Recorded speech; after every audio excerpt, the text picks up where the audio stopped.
Ladies and gentlemen, please be seated. Our program is about to begin.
Please welcome Mirabella Brocate El-Bazzi of Semafor.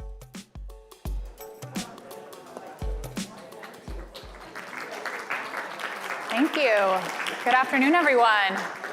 Thank you for joining us at Semafor World Economy. I'm Mirabella Brocate El-Bazzi, Chief Brand and Strategy Officer here at Semafor, and we're so delighted to welcome all of you.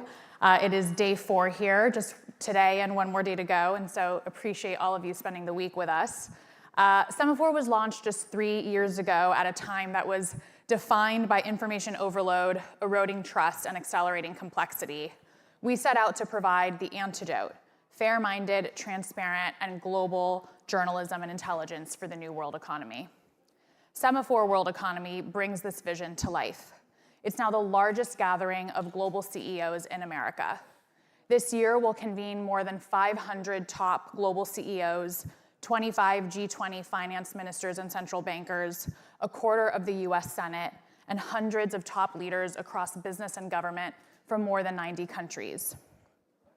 The discussions that you've heard and will continue to hear across this week are powered by our global newsroom. They've all gathered here from across our bureaus in Europe, Asia, Africa, and in the Gulf. Our conversations will focus on helping leaders navigate extraordinary complexity by curating the richest ideas, insights, and diverse perspectives across the new world economy. This afternoon's session, The Future of Philanthropy, will explore this current era of rapid transformation as the institutions that people have heavily relied upon are being disrupted at an unprecedented pace. In this time of uncertainty and polarization, philanthropy has such a critical role to play in addressing society's most pressing challenges. Philanthropy is at a tipping point, and it's more essential than ever in unlocking the inherent strength and potential within communities. I'd like to express our sincere gratitude to Griffin Catalyst for their title partnership of Semafor World Economy and to Stand Together for their supporting partnership on this track. We are so grateful for their continued support in helping us create a very safe and intelligent place for independent journalism. And with that, let's get to the news.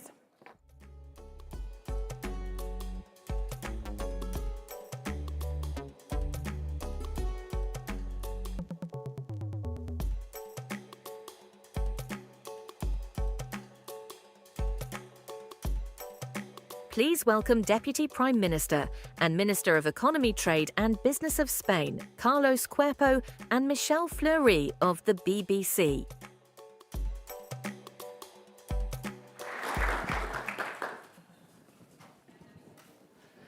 Carlos, we are very honoured to have you here at this sort of critical moment. So many challenges facing the world, but Spain has a good story to tell, so I'm looking forward to hearing about it over the next 15 minutes.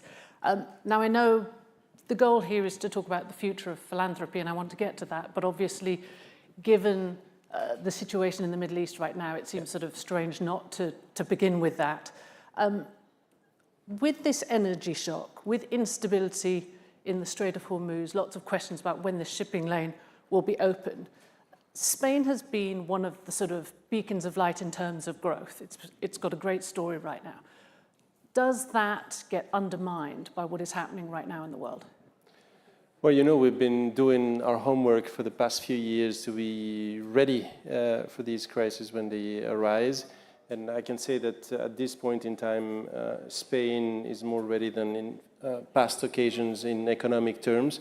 As you said, we're 2024, 2025, we were the fastest growing major advanced economy. In 2026, when you look at the World Economic Outlook published by the IMF this week, and we will be second next to the US. So there's strong growth momentum, which comes with strong job creation, and that gives us, as I said, this good starting point and more resilience in economic terms. But it came together with also more resilience in budgetary terms to be able to provide for support for our workers and our citizens and our firms. Just think that we basically back in terms of debt to the pre-COVID period. So we've rebuilt the buffers that we did use to basically counteract the impact of COVID and the war in Ukraine as well, with a deficit that is now at 2.2% in 2025. That means a primary surplus. So if you remove the cost of interest rates, we have a surplus in Spain, which was not the case for almost 2 decades. So again, that gives us space to respond. We did put in place 5 billion of direct support in terms of measures on the 20th of March to cushion the impact, particularly in terms of fertilizers, but also, of course, of fuel at the pump for citizens and firms, and in particular those sectors that are most affected. We talked about agriculture, transportation, heavy industries, and then, if I may just end, more prepared in energy terms as well. So the bet in Spain towards the decarbonization of our economy, towards renewable energies, has increased energy sovereignty in Spain. And let me give you one example. In 2019, the price of electricity was determined by gas 75% of the hours during the day. In 2026, it's 16. So we went from 75 to 16%, so we reduced the dependency of our electricity prices with respect to gas. And so we saw in Ukraine, for example, so wholesale electricity prices going up to 200 euros. In this case, they are around 30 euros. So again, we've built a resilient and fast-growing economy that is allowing us to bear or to withstand the impact, but of course we're still affected. And there is this big question mark on for how long will these still be in place? And then we had the scenarios from the IMF, which are not actually optimistic. I mean, obviously we've got news today about Lebanon and Israel and a 10-day ceasefire. But if this conflict is more prolonged, nobody knows at the moment, at what point does that challenge that resiliency you just described? Well, you know, of course, we need to protect and prepare. That's how we face these situations. We are protecting our citizens, and we, again, are preparing ourselves for the next crisis, or to be less dependent, more sovereign. And as part of the measures that we did take last 3 weeks ago, that we had also structural measures to keep on increasing our bet for renewables to, again, be more resilient. So, and you asked about for how long can we withstand? Well, we will see the actual impact as the weeks go or pass by. But Spain is ready, and we need also the EU's response, the European Union's response, and somehow the element of coordinated action at the EU level that will again provide for another layer of protection for Spain. I want to talk more about the EU in the moment, but going back to President Trump, he has threatened to halt trade with Spain over your refusal to provide more assistance over this conflict.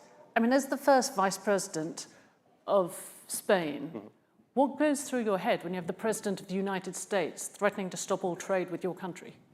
Well, you know, for us as a government, the decision was very clear since the beginning that we did not want to participate in this unilateral war outside of international law, either actively or passively, and this is what we decided as a government and what we enacted.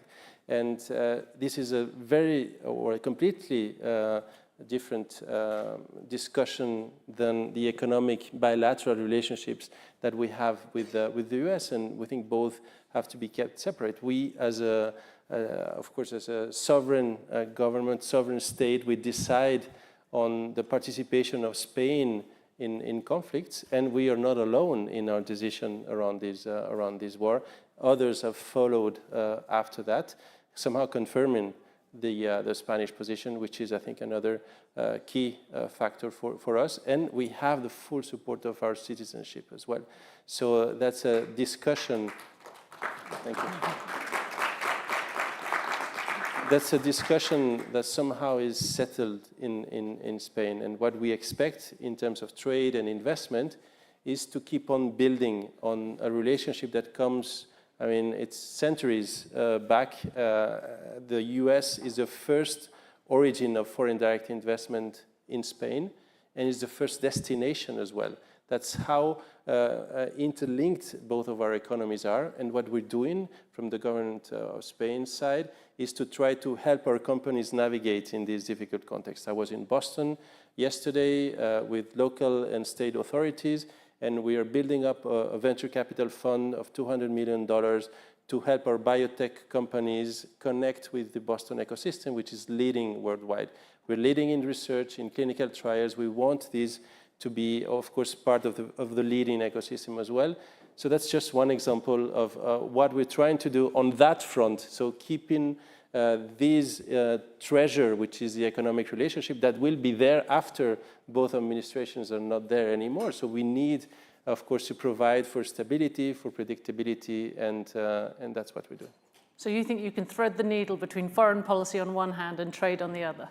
Well, I think both are completely different discussions. And again, we want to be reliable partners. We want to be, as it has always been the case between the EU and the US, but also between Spain and the US. That's a relationship that we treasure and that we want to protect. And that's how we will keep on operating. And again, allies and friends can disagree on important foreign policy decisions. And this is the case.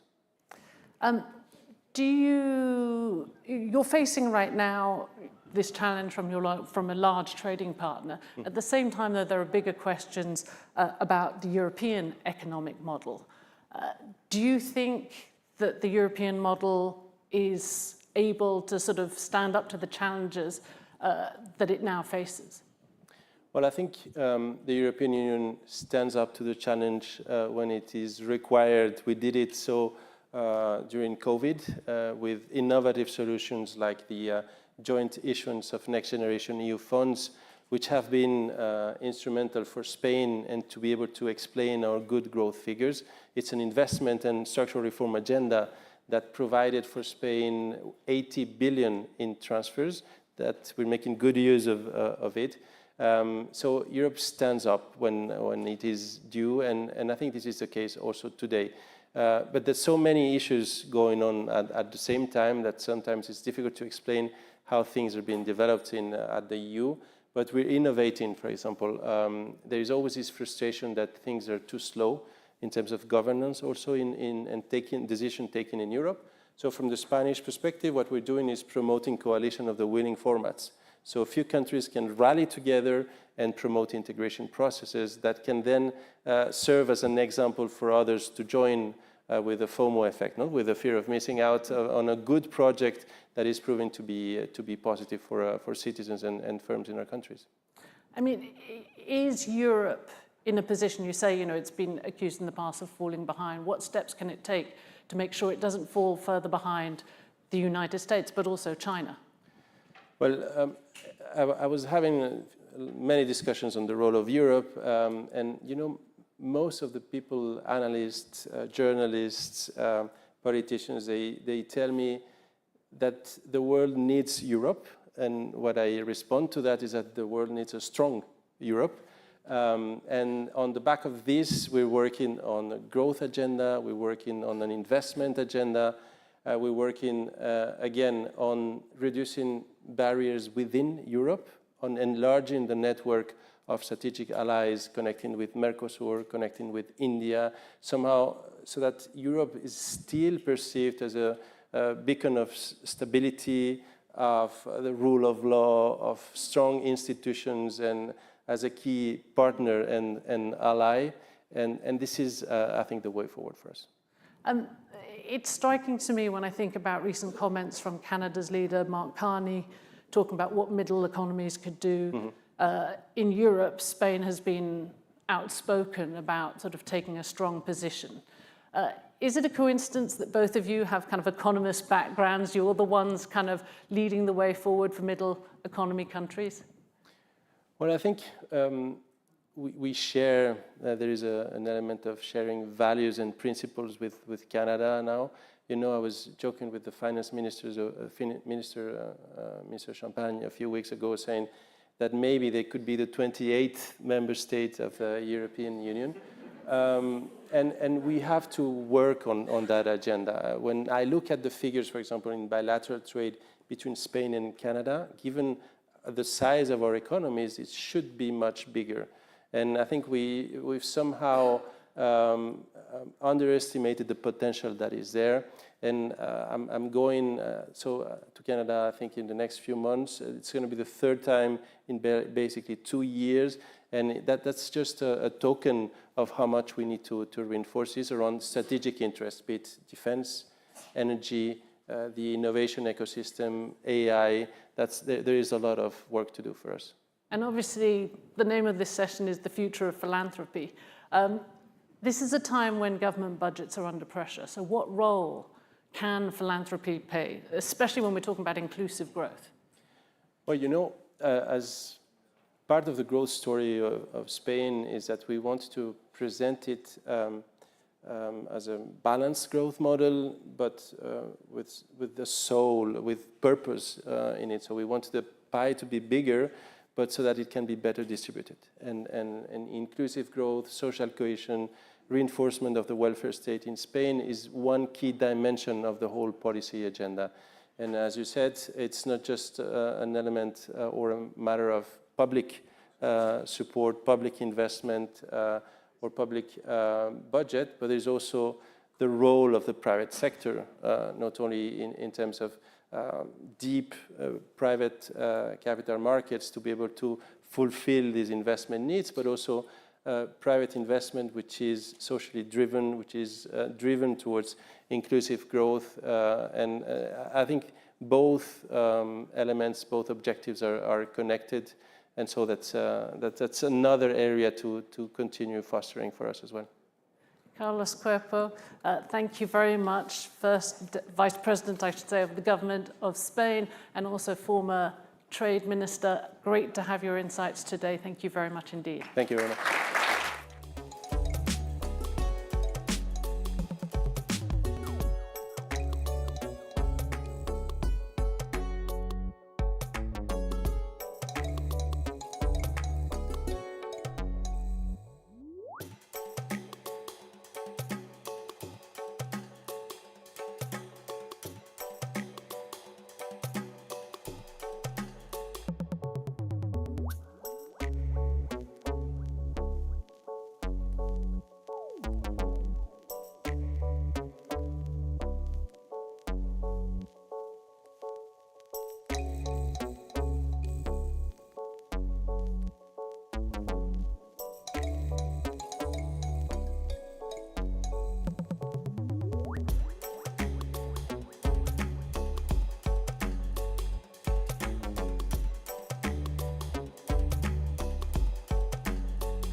Please welcome Paula Kerger of PBS, Frank McCourt of McCourt Global and Project Liberty, and Nicholas Wu of Semafor.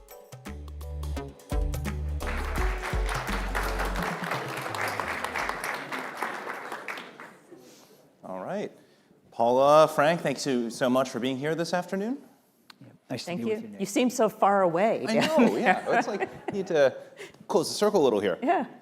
Well, Paula, on that note, we'll start with you. Public media has been in the news a lot lately with the cut in federal funding. The BBC recently announced layoffs.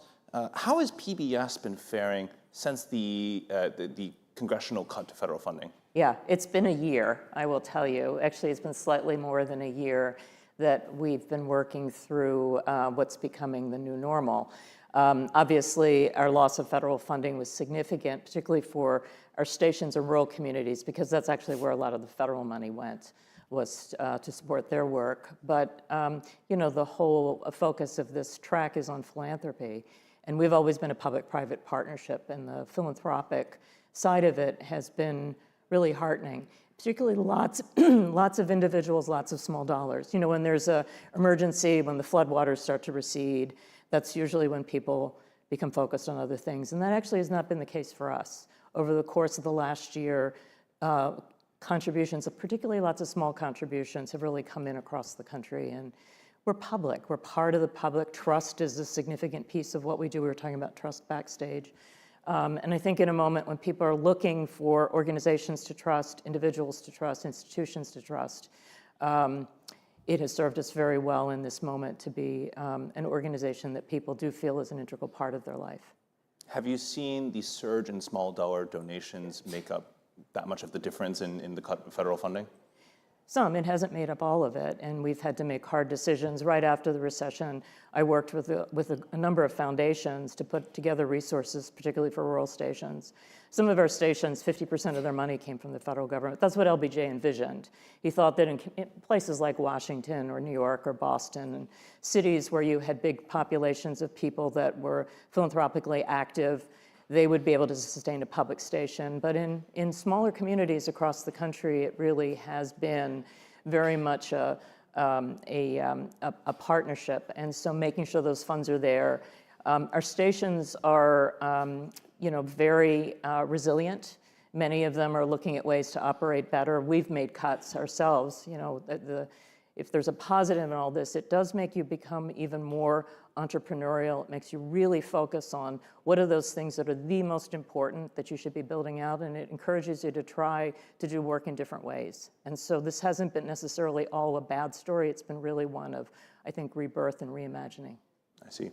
There was some news today that NPR just announced a $113 million donation. I mean, could I get your reaction to that? Could we expect to see similar sorts of major gifts at PBS? We have seen major gifts to PBS.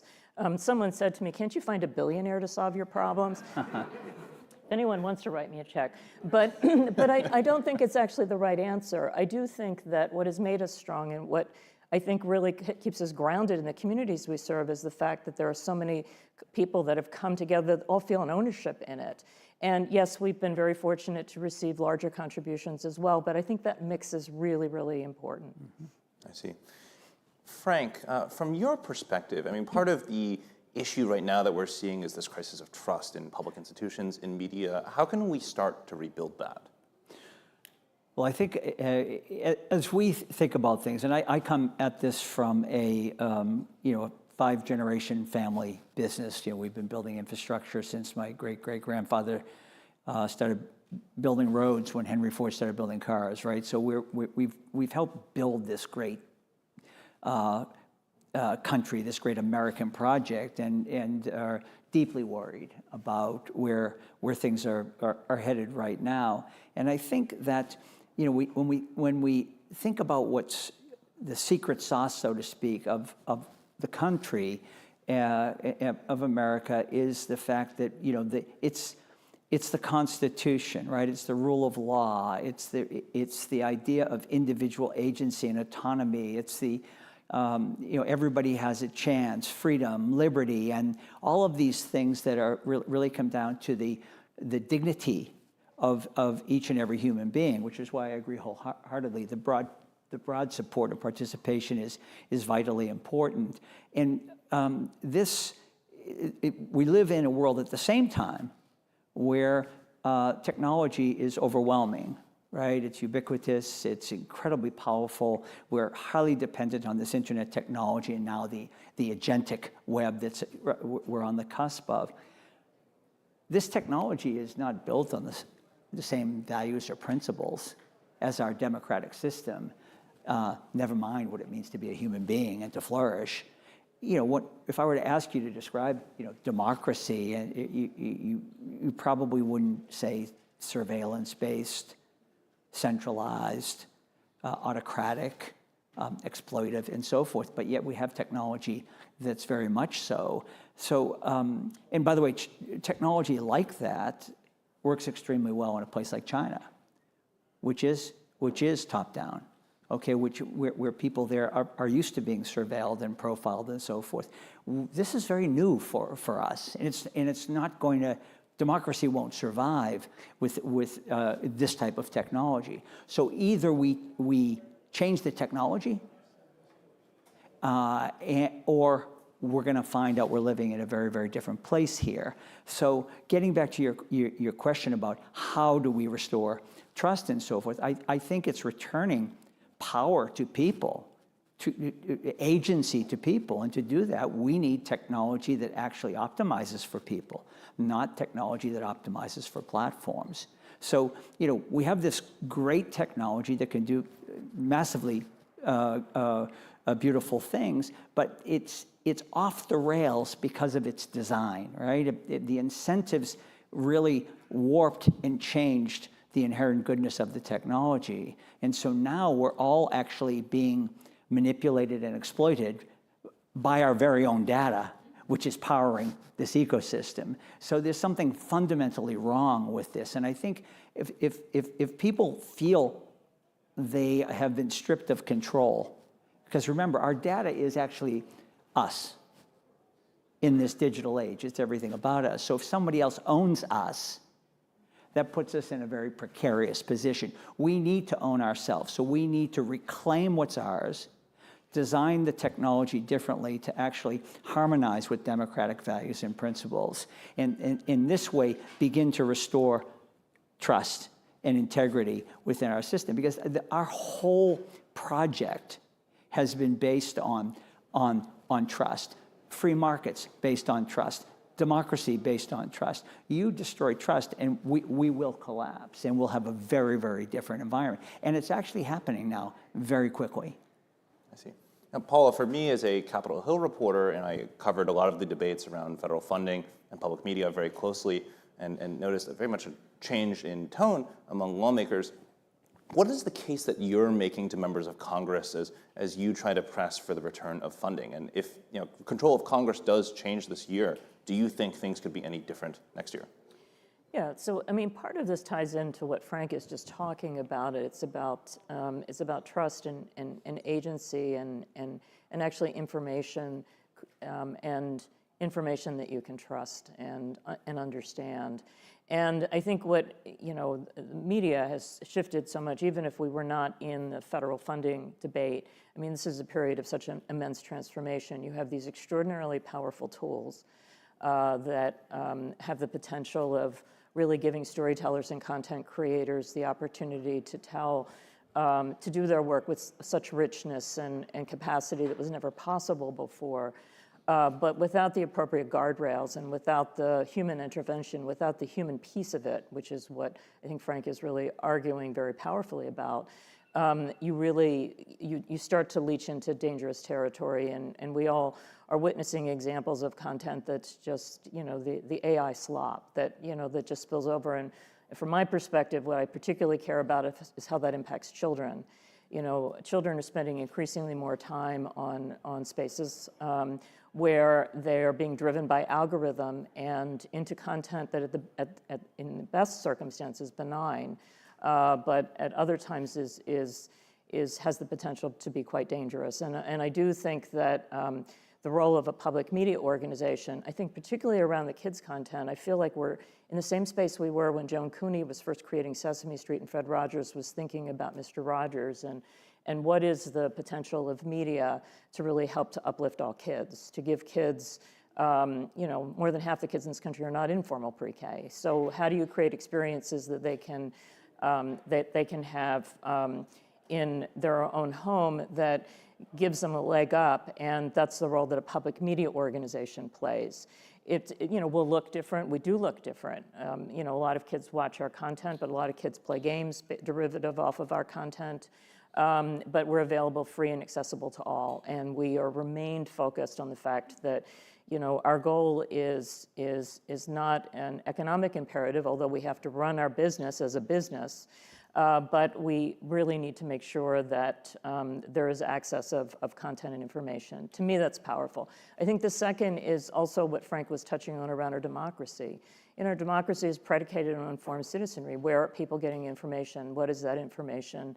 How is that information sourced? How do you understand where it came from? As we get ready to celebrate the 250th anniversary, I'm extraordinarily proud of the work that Ken Burns just did on the American Revolution. It's a starter point. It's to help people understand where we came from, and from that, hopefully understand where we're going.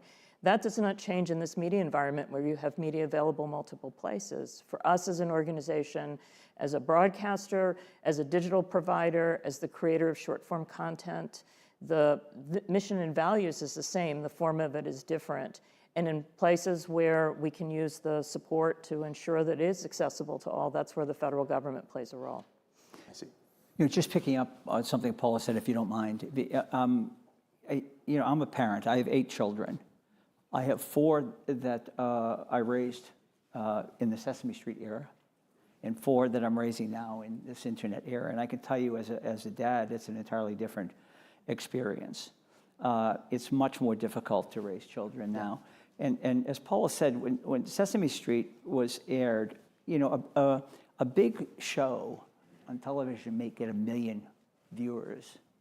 And yet we were careful enough as a country, not knowing what this new medium, what television was going to actually do to children, that there was the Children's Workshop, and there was an iterative process, right, which is to experiment and see what the reactions were and make sure that the entertainment was also educational and healthy and helpful and safe for kids. So we teased it out in a very thoughtful way.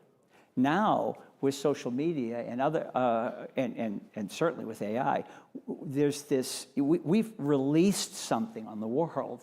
And when you release something to 1 billion people, not 1 million people, with no, with a move fast and break things mentality, and no research and no care, and actually carelessness, you end up with what we have now. And you can't then release something that 1 billion people or 2 billion people are using and then say, geez, we're gonna focus on trust and safety. It's too late. As I mentioned earlier, my family builds infrastructure, airports, highways. Imagine we built an airport and then called in the engineers, after all the planes are flying and crashing and so on and so forth. It's not how it works. You build in safety in your design, in your process. We just also saw Artemis 2, right? A brilliant exhibition of thinking about all that could go wrong and designing safety in, and then we see the excellence of the result. The technology that we're all using and dependent on, it's not like we can just stop using it, is not designed with this forethought. It's not designed to optimize for democracy and make it stronger. It's not designed for truth and trust and to give us a cleaner, purer information ecosystem. It's not designed to protect children. It's just the opposite. And it's certainly, when you're talking about collecting people's data, putting it all in one place, and putting all that power and influence, and by the way, information about all of us. There's a massive dossier, effectively, on each and every one of us because we've been profiled and information extracted from us, initially to sell us things, but now it's much, much more harmful. because it's feeding us things that we're going to like to read, and it knows how we think and how we'll react. So it triggers us and manipulates us. That's why Congress banned TikTok originally. But sadly, that hasn't been fulfilled. And now we have a situation where we see the conflation of the political power and the technological power. And this is a super scary moment because of that. The challenge here is that the agency that creates trust, the agency that powers democracy, the agency that has made this country what it is, has been stripped of us by the platforms that we're dependent on. And we need to reclaim that agency from these very platforms. So this is not simple, but we need to remember that the technology that all of us use, and many of you are looking at it now, is technology that is just a tool. Like a hammer, right? A hammer is a tool. You can take a hammer and go build a beautiful home, or you can take a hammer and go out and kill someone. It's a tool. And we need to fix this tool so that it actually optimizes for human beings. Paula, to what degree do you see AI as an accelerant in eroding trust in institutions like media and public media?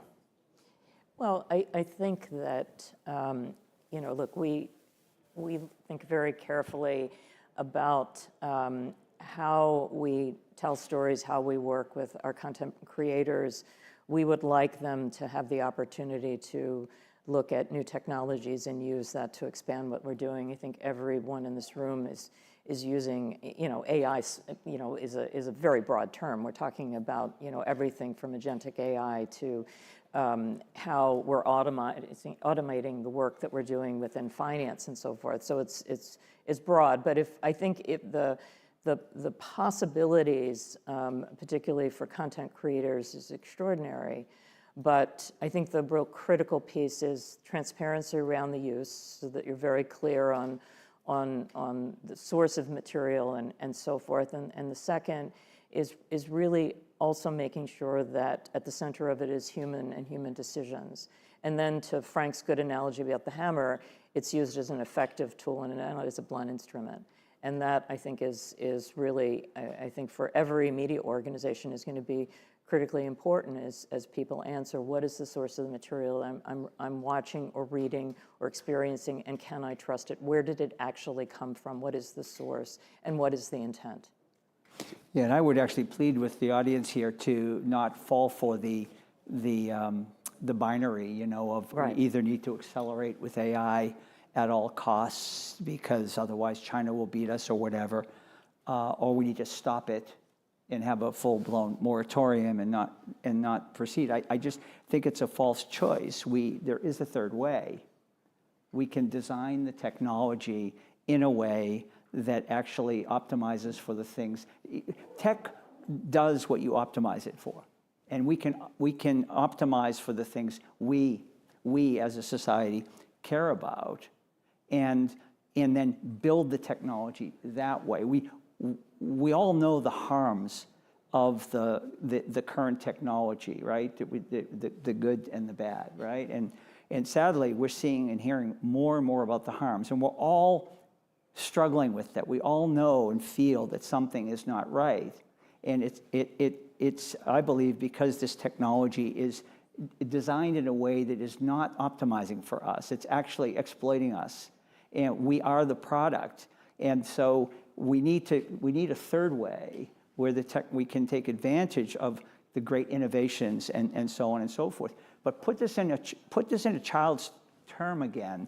With social media, a 14-year-old girl who was online searching for things and so forth, the algorithm could figure out that the 14-year-old had an eating disorder because of what she was searching for and so forth. With the chatbot, the 14-year-old girl is speaking to that chatbot as if it was her diary. She's telling it of her eating disorder. So don't think of AI as fundamentally different technology. Right. It's new and more powerful technology, but it's built on data. much of which is personal data, our data. And I believe we should have a tech stack that actually optimizes for human beings. You start there, that's what you optimize for, and you give people ownership and control of that data, permission its use, and so we're in charge of ourselves, and the technology works for us. And so then we will have technology that protects that 14-year-old girl and doesn't exploit her. For sure. That's all the time we have, so thank you so much for such an enlightening conversation. Thank you. Thank you, Nicholas.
Please welcome Ryan Ripple of Next Ladder Ventures and Gina Chua of Semafor.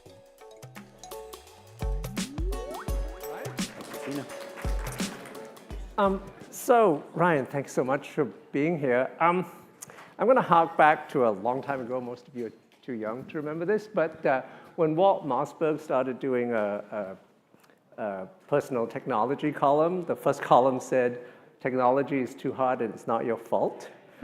And the analogy here is that navigating modern American bureaucracy is too hard and it's not your fault. And that's what you're here to do. You're building navigation technology, NavTech, that will help especially underprivileged people, but everybody, be able to get through the complexities of of navigating everything in this country. And you know, you've got $1 billion over 7 years, and the idea is that you're going to be building sustainable companies that do this. And I guess my first question is, this makes complete sense. There's obviously a market here, and I believe in the free market. Why hasn't this existed yet? Why does it take a fund, philanthropic fund, to be able to kickstart this market? Thank you, Gina. Thanks for having me. I would, on the intro to your question, I would just alter it slightly to say navigating American life is harder than it necessarily should be, and it's not your fault. And that is the background to this and why Next Ladder was created. We know that a third of the country in the U.S. does not have $500 in cash. Right. Even half of folks making over 6 figures talk about being paycheck to paycheck. Right. This is a trend that's been growing in the country for over 3 decades, that life is harder and more expensive, and every day those choices play out for families across the income distribution. How do I make the best decision given the circumstances and the context, and how do I begin to get ahead in pursuit of the American dream, which feels harder and harder for many to achieve? And so Next Ladder believes, we were created with the belief that we are at a moment of transformation in the country because of the advancements of AI, that many of those choices could be transformed to be much more empowering choices because you have AI as an agent, as a partner, as a companion to help you make the best decision in that moment that can put you on a pathway to upward mobility. So we believe there's a market here because we know the customer base is quite large, millions of Americans across the country facing these challenges. And we have to build it in the right way to ensure that the technology is useful, applicable in daily life, safe and trusted, and that it's sustainable in terms of attracting other private investment. Why has this not existed before? Yeah. I think one of the fundamentals is the fact that the cost of developing many of these tools and products now is so much lower that we can look at a different set of options and use cases for many of these products than has traditionally been the case in starting a market. And we're going deep on the households and families to really understand what their daily challenges are, so we build good product market fit as we go in and invest in these companies. And just so we can get this one, Yeah. it's personal to you, right? It's very personal to me. I was born in Mexico, Missouri, a small town of 12,000 people in the heart of the country, to two small business owners. My mom and dad, we lived on a cul-de-sac in a house, had an older sister, and my dad, when I was 3, was killed in a car accident. And we were solidly in the middle class, and then we fell out very quickly. And my mom's life became a day in and day out struggle to make just these kinds of choices. And so as I think about Next Ladder's mission, I think about people like my mom who are trying to do the best they can every day to actually achieve that American dream in an empowering and dignified way. And obviously, we want to help people who are in the same situation now. Yes. How do we know that this is sustainable and not, I mean, there's nothing wrong with philanthropy supporting this forever, but how do we know that we can build something that's financially self-sustaining as opposed to something that will always need philanthropic support? It's a great question, and I think part of the answer for us is very much in how we are structured. We are not structured to be a pure or traditional philanthropy. We are part venture fund that invests in companies seed to Series B at a critical stage of growth. We are seeking returns as well as we are seeking social impact, measurable, quantifiable social impact. We'll also provide financing in the form of debt financing, revenue-based financing, and we'll make traditional grants to revenue-generating nonprofits. So we come into this with a strong discipline around understanding the market and market dynamics. And a big part of that is understanding the customer and what actually the market is going to demand and take up and use and what can be available. And then also making sure we understand the fundamentals of the businesses that we're investing in. And so we are accountable for not being the market, but catalyzing the market to get navigational technology, that's the term we use for this, to be just as fintech unlocked access to capital, we believe navigational technology can unlock access to opportunity in the country. I mean, there is an argument that, these are benefits or opportunities that people should already have access to. In theory, they're free. You're going to build tech that will presumably charge them, right? I mean, there is an equity issue there. How do you explain that? It's a great question. I think when you look at some of the challenges that many of the households we're talking about are up against, there are 90 million Americans who are, let's say, 200% of the federal poverty line or below, so could be in poverty on any given day.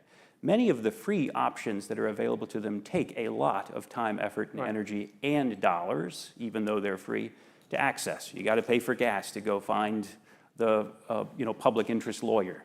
Some of the models that we're looking at can leverage AI and shorten that in such a dramatic way that you're actually saving a lot of time and money, which unlocks other opportunities. Take, for example, something in the criminal justice space. 30 million Americans have criminal records that could be expunged, but the process of doing so is quite laborious and time-intensive. With AI, you can now diagnose what's expungible with a very quick process and a flat fee, and then begin with a flat fee, that process of expunging it. That is a much better economic deal for many of those households because it's shorter, it allows them to get an apartment, to get a job, to begin to get on to the next set of decisions in their life. And you see that across all domains. Workforce, if you lose your job today and you are trying to figure out how to be retrained, what's the next opportunity with the next highest earning and can actually be a safe and secure job, you are going to spend a lot of time, effort, energy, and money trying to source all of that information for yourself. Many of the models and companies we're looking at are able to do that on an app on your phone. So Civic tech has sometimes a bad history, bad name. I come from the world of journalism. Journalism tech has a particular name. It's called abandonware.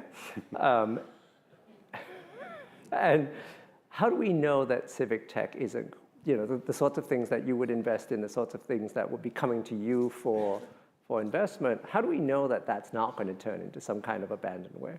Well, we're spending a lot of time trying to understand and know who our customer is in that respect. And it is individuals and families, but it's also local governments and institutions that are going to be faced with having to do a lot more with less as we go forward. And part of that work is actually thinking about AI not just as a tool that makes life or a process more efficient and less bureaucratic, let's say, but actually a tool that enhances your capability at a very critical juncture. That's the frontier of what we're seeing and investing in. And we believe as you look at these use cases from people's daily lives, it's a very powerful argument to be made that there is a lot of potential for this in a market that can take off. So $1 billion sounds like a lot, but when you think about sort of the needs and you think about perhaps how much money is coming out of the system at the same time with cuts to budgets and so on, is $1 billion enough? $1 billion is a remarkable amount of money to start and to begin to catalyze a market. It is not enough for the mission that we're on, and we will be aggressively raising capital as we go forward. But we have the capital now to begin to prove the model and that the market can work, and that's what we'll be aggressively doing over these first 7 years is the time period to deploy the $1 billion. And then you're going to be raising more. But the idea here is to catalyze a market that is sustainable, so crowding in other private investment. We were created with the idea that we will very much go out of business because we have done the work of trying to show the market can work, can invest in the right infrastructure, show that the economics are there, and that as we do that, others will crowd in and sustain it going forward. And your funders are not expecting a return on their $1 billion. I mean, this is pure, from their point of view, it's pure philanthropy. Even from your point of view, it's not. Our funders are expecting us to be good business people and get a return on our investment to show the market works, but they themselves will not get a return from the fund. If you've got a, let's say, broad spectrum of funders, if you could list them off, because I'd love to hear, because they have very, I'd say, a very broad spectrum of perspectives, what they agree on, what they disagree on, and how you manage to pull them together. Sure. We are very fortunate to have, as our founding investing group, John Overdeck, Stand Together, Bill Gates, the Gates Foundation, Steve Ballmer, the Ballmer Group, and Scott Cook and Signe Otsby of Valhalla Fund as our core Which is about as bipartisan as I've ever seen. I mean, this is a model of what Congress could be like. Well, thankfully, my job is not to get them to agree on tax policy. What is remarkable about this group is that they are deeply and fully aligned on the problem. The reality we face in the country today for the vast majority of families should not be the case. That this should be a country where the American dream is accessible and available to all, and it's an empowering and dignified journey. And they believe that we are at a moment in time where we could do something unlike anything we have seen against that challenge, which is highly personalized but also highly scalable solutions that over the coming years could empower millions and millions of Americans to make these choices that actually do unlock the American dream. So we're very fortunate that there is such alignment, even as there are differences in worldview. Not to push you too much. I mean, clearly they agree on this. Yeah. And I know they disagree on a lot of things that don't impact you. But in terms of the parameters under which you work, what are the spaces where they might disagree, or where you've had to stay in a tighter lane because you don't have entire agreement across all of them? Well, I think this is also an area of just where we have remarkable good fortune, where they have come together because they're aligned on the problem, and they have put their faith in the team to take risks. One of the guiding principles of this is don't recreate a traditional foundation or philanthropy. Don't create the institutions that already exist. You need to have a higher risk tolerance. You need to be making bets that others won't make, and you need to go deeper with the focus population, the families you're talking about. And so we have not encountered guardrails in the way in which you're describing. This is a group that's highly aligned and has put the decision-making and empowered the team to go where it needs to go to get this to work. Okay. Just to come back for a second, you talk about risk, and these, if this works, when it works, these will be incredibly consequential tools to people. And I understand the cost of development has dropped, the capabilities to be able to navigate complex systems because LLMs are not rule-based.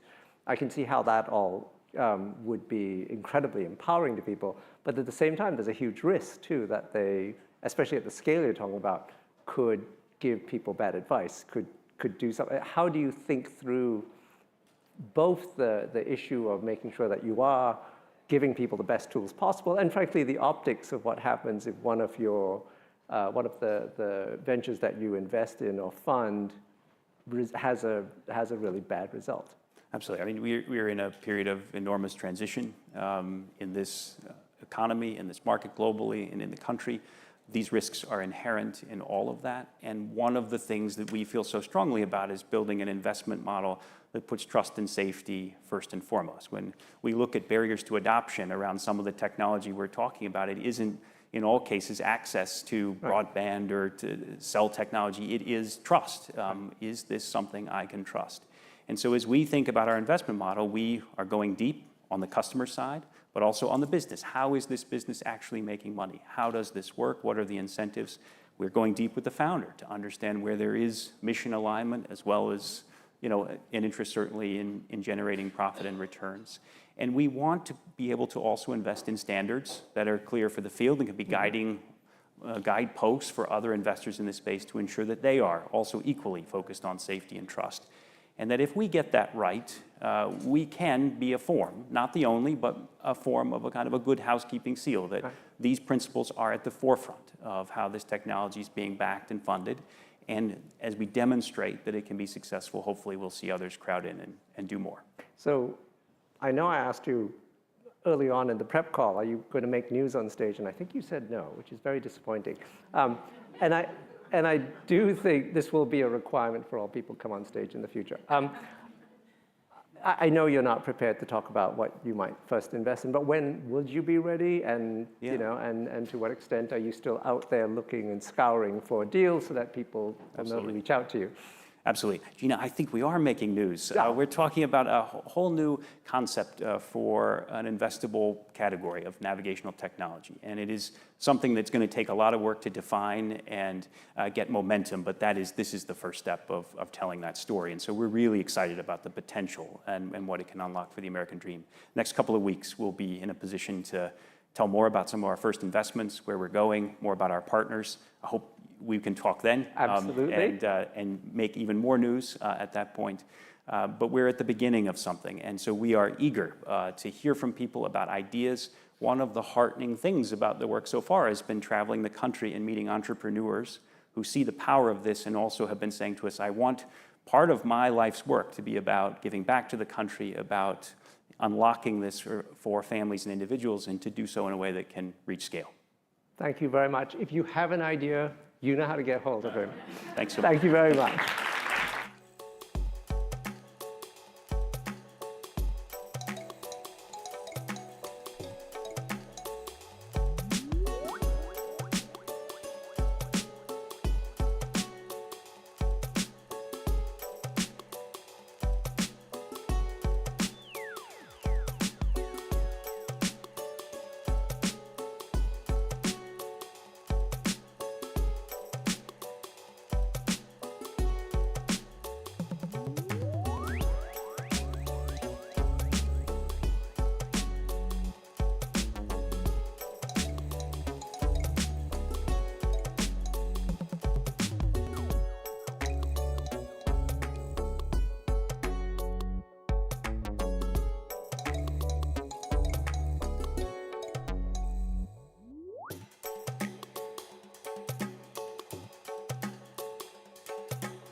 Please welcome Jonathan Berman of Shell Foundation, John Simon of Greenlight Fund, and Tim McDonnell of Semafor. Wow. That was my best entrance so far. I know, Thank what you a crowd. for that. Love the energy.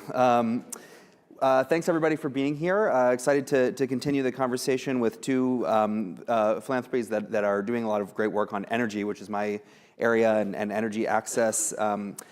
Maybe just to start with a bit of the context, Jonathan. So Shell Foundation, you're working on improving energy access in emerging markets, Africa, India, and other places.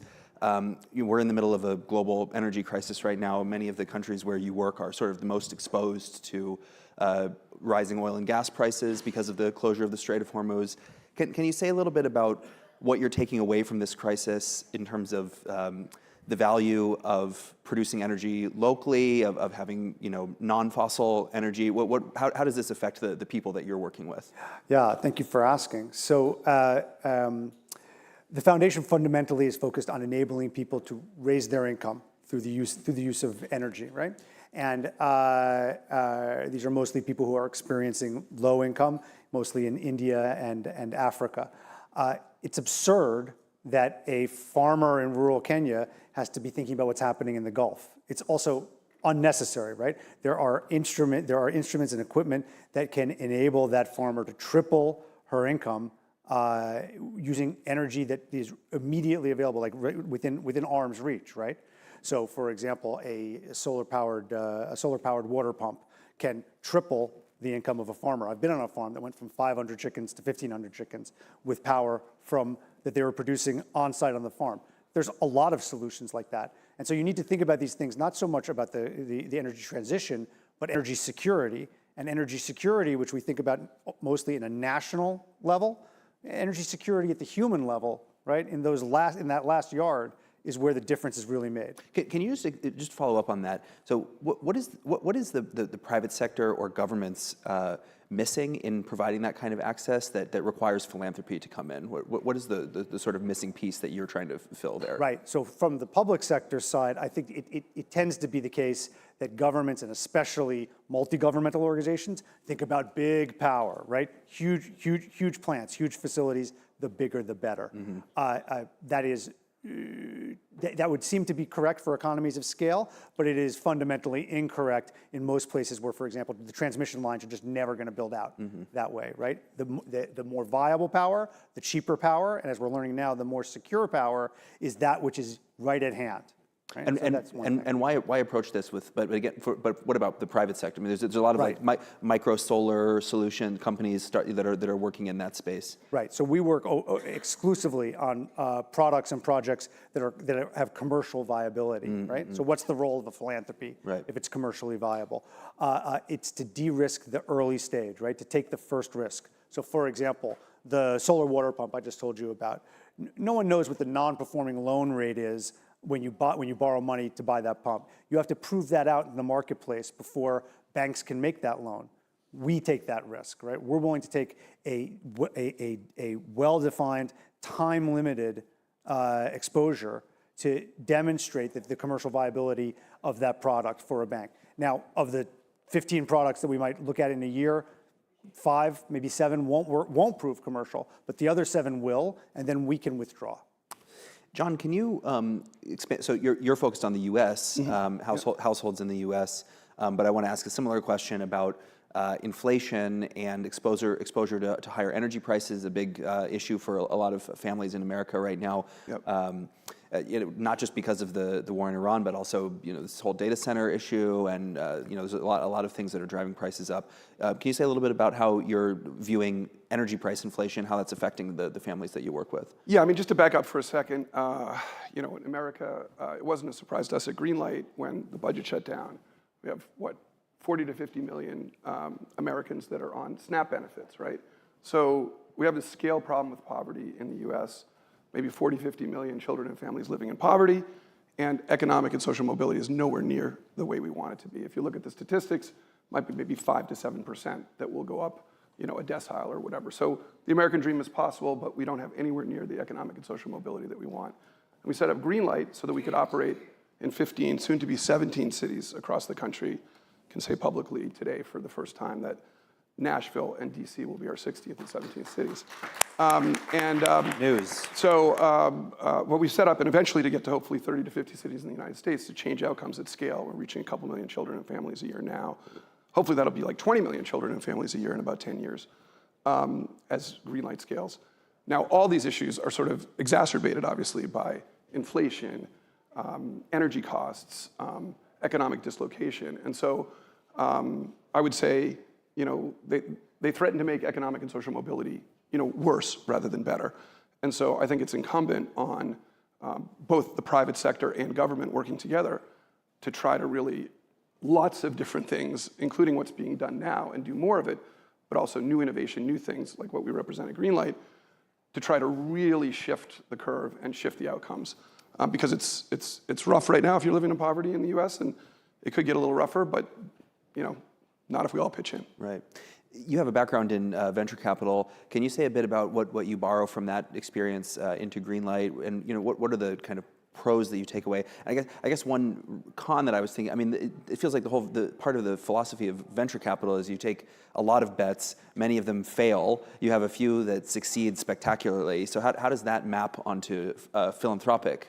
Yeah, people sometimes will talk about, because I'm a venture capitalist, having co-founded General Catalyst Partners, a large firm, now has about $50 billion under management. People sometimes think, well, okay, if I'm doing something in the nonprofit world, it must be venture philanthropy. But it's not really, because in venture capital, a typical portfolio, maybe you make 30 investments and maybe 10 of them don't work at all. Maybe 10 of them work modestly, and then 10 are the home runs, the DocuSigns and so on and so forth. But what we're trying to do at Greenlight is every year in every city look at a metric that's broken around low-income children and families, and then can we bring something that worked in 5 other cities and was proven at scale?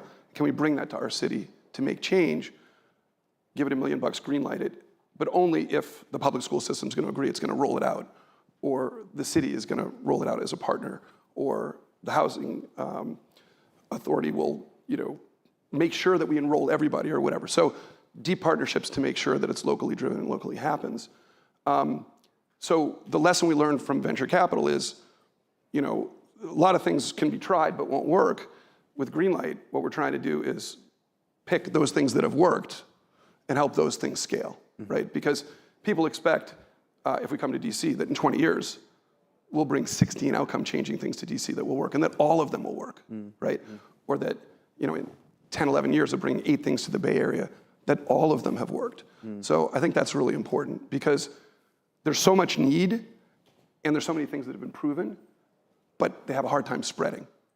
So I think there is a room for venture philanthropy, and without getting into detail about the previous speaker, Ryan, there's room to innovate and pilot and stuff. It's just that's not what we do at Greenlight. Yeah. Because we think, okay, there's another segment of the market that does that. An also huge problem, in addition to developing new things that may or may not work, is how do we take the things that work and how do we scale them to where they're dramatically needed? Because isn't it a shame that in Charlotte, there might be 20 metrics that are really bad around low-income children and families. We know things that work that could change those metrics, but they're never going to get to Charlotte. So Greenlight does that, right? We bring one great thing every year. Jonathan, can you expand again sort of on this, your business model? And you were talking about sort of being the first capital and doing this kind of de-risking function.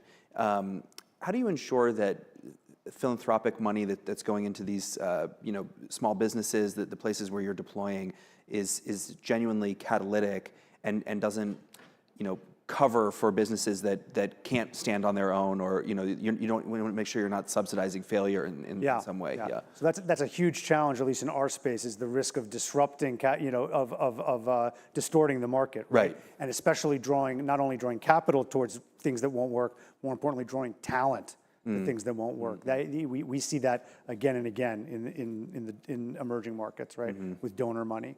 So how do you prevent that? Right.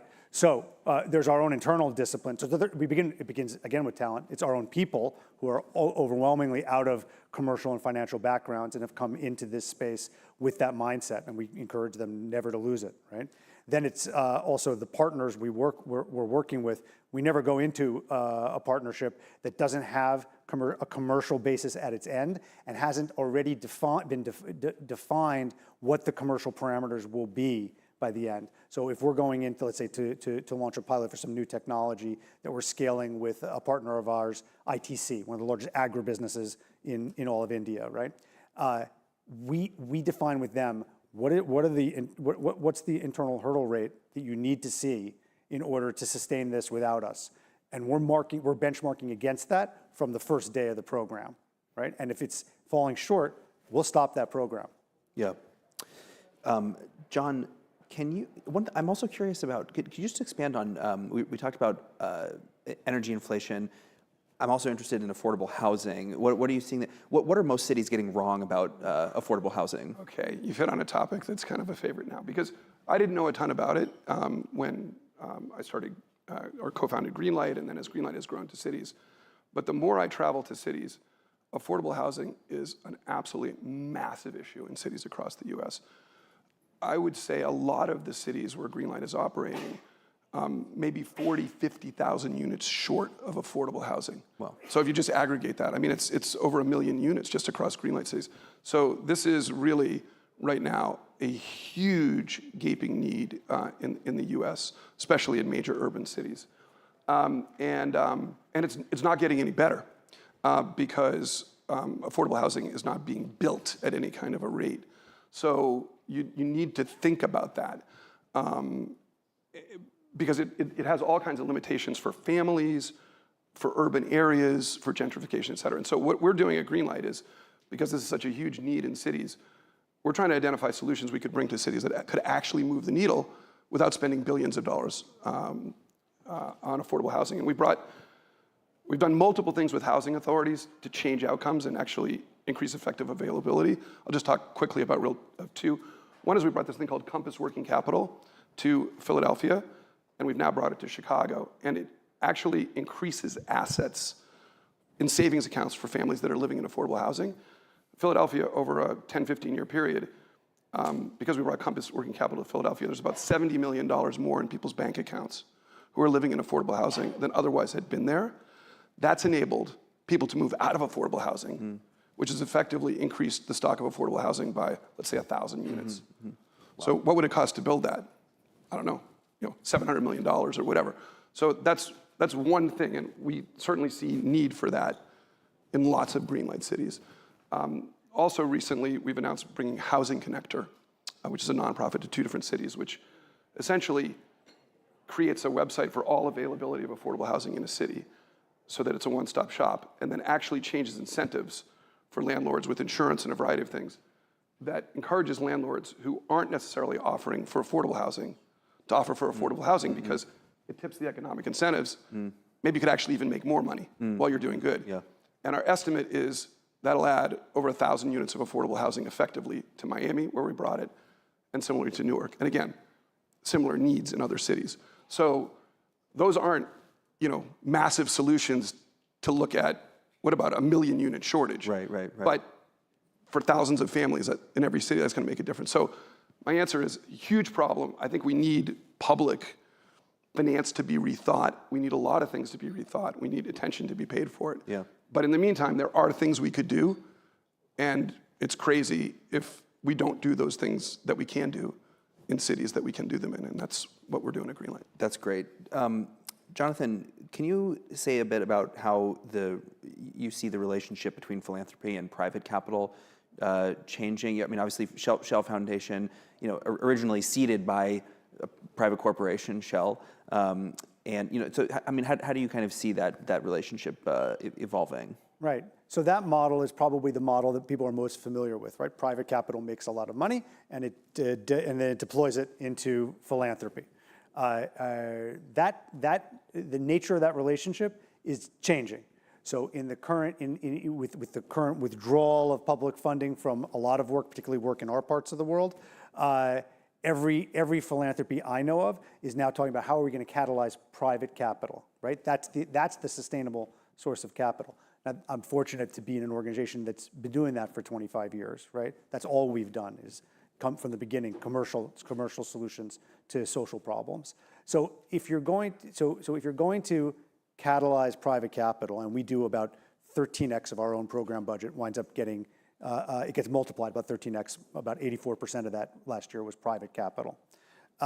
If you want to get to those numbers, you have to accept certain things that are not common for a philanthropy. Like, for example, you need to be willing to take, as I said, the earliest risk, right, on something that someone else is going to put in private money later. And you have to get very comfortable with the idea that some private money is going to make a lot of money on your philanthropic spend. Now, that's not a comfortable space for most philanthropy to sit in. But if you're catalyzing private capital, that's exactly the space you need to inhabit. That you have to be in, right. What about the gap? How have you experienced the gap that's been left behind by the pullback of federal aid funding from the U.S., the dismantling of USAID? How has that affected your work?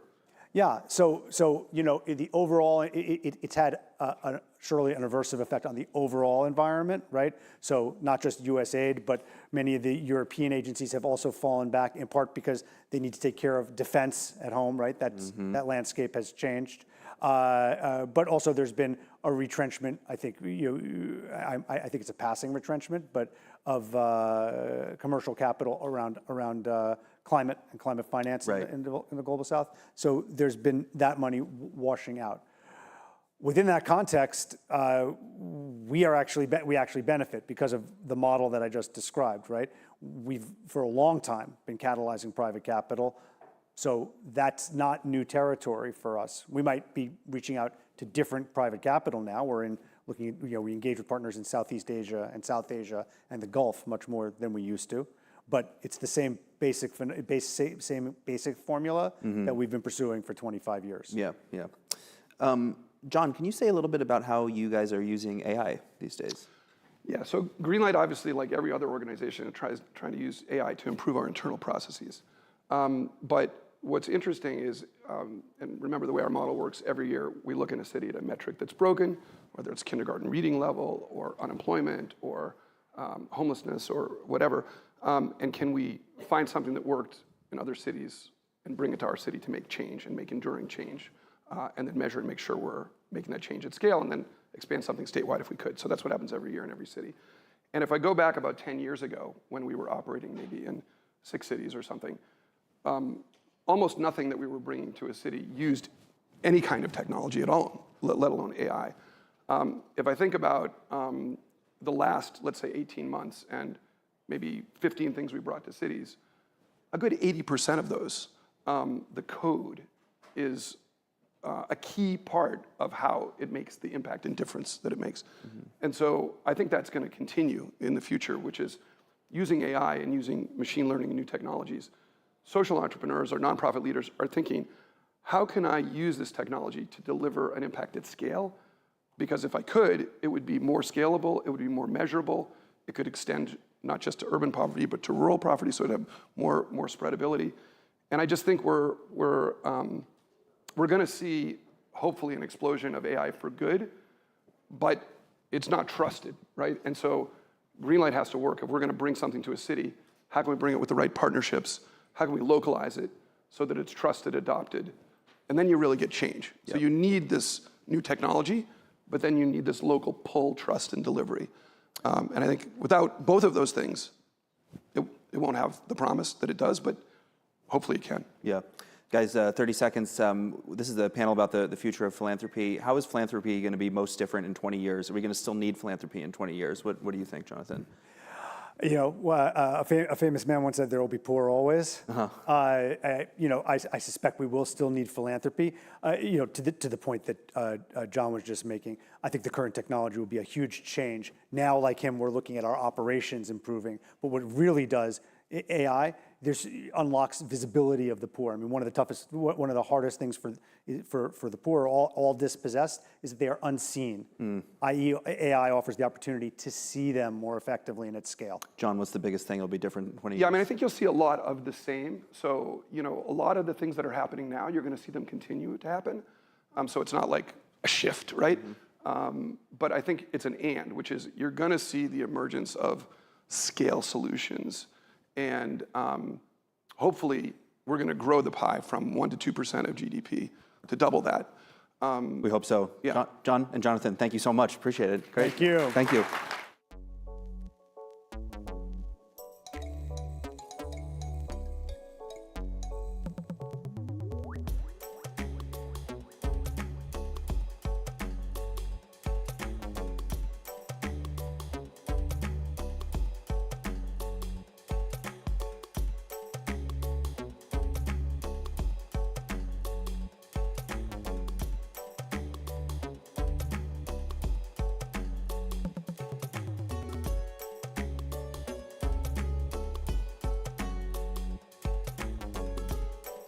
Please welcome Janice Evans-Page of Tides, Anne Lee of CORE, and Nicholas Wu of Semafor.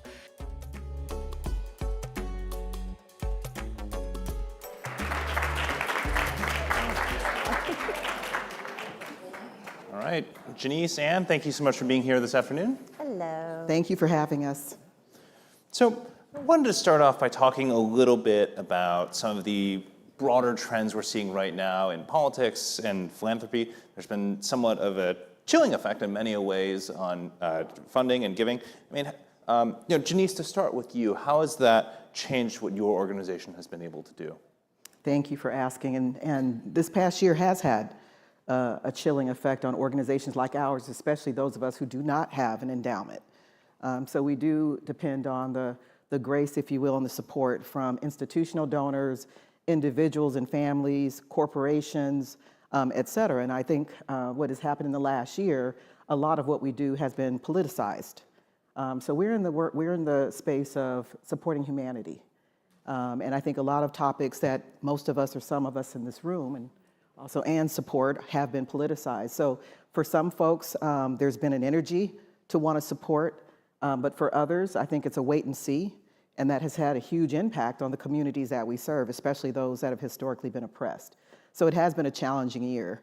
This year has been a little better than last year, if you will, just because it is time, and people know that a lot of the nonprofits that we support did not make it through last year. So that's part of what we're trying to do right now, is just ensure that folks understand and have confidence in the work and philanthropy as a field. I think that's part of it as well, is for folks to actually have faith in the role of philanthropy and its ability to really change systems. And what about for your organization? Have you had to find yourselves operating with fewer dollars, or have you had to cut back programming? Oh man, last year was really tough. We had about 25 to 30% of our budget cut immediately. I mean, it was so drastic, so quickly. It was quite painful. We had to stop programs immediately, a lot of it in health, in the United States actually, and our funding internationally because of USAID was also gone. I mean, it's a difficult position to be in when you're trying to determine with the limited and few resources that you have where you're going to respond. That's a matter of life and death in some cases, and making that decision should not be in our hands. It's really difficult.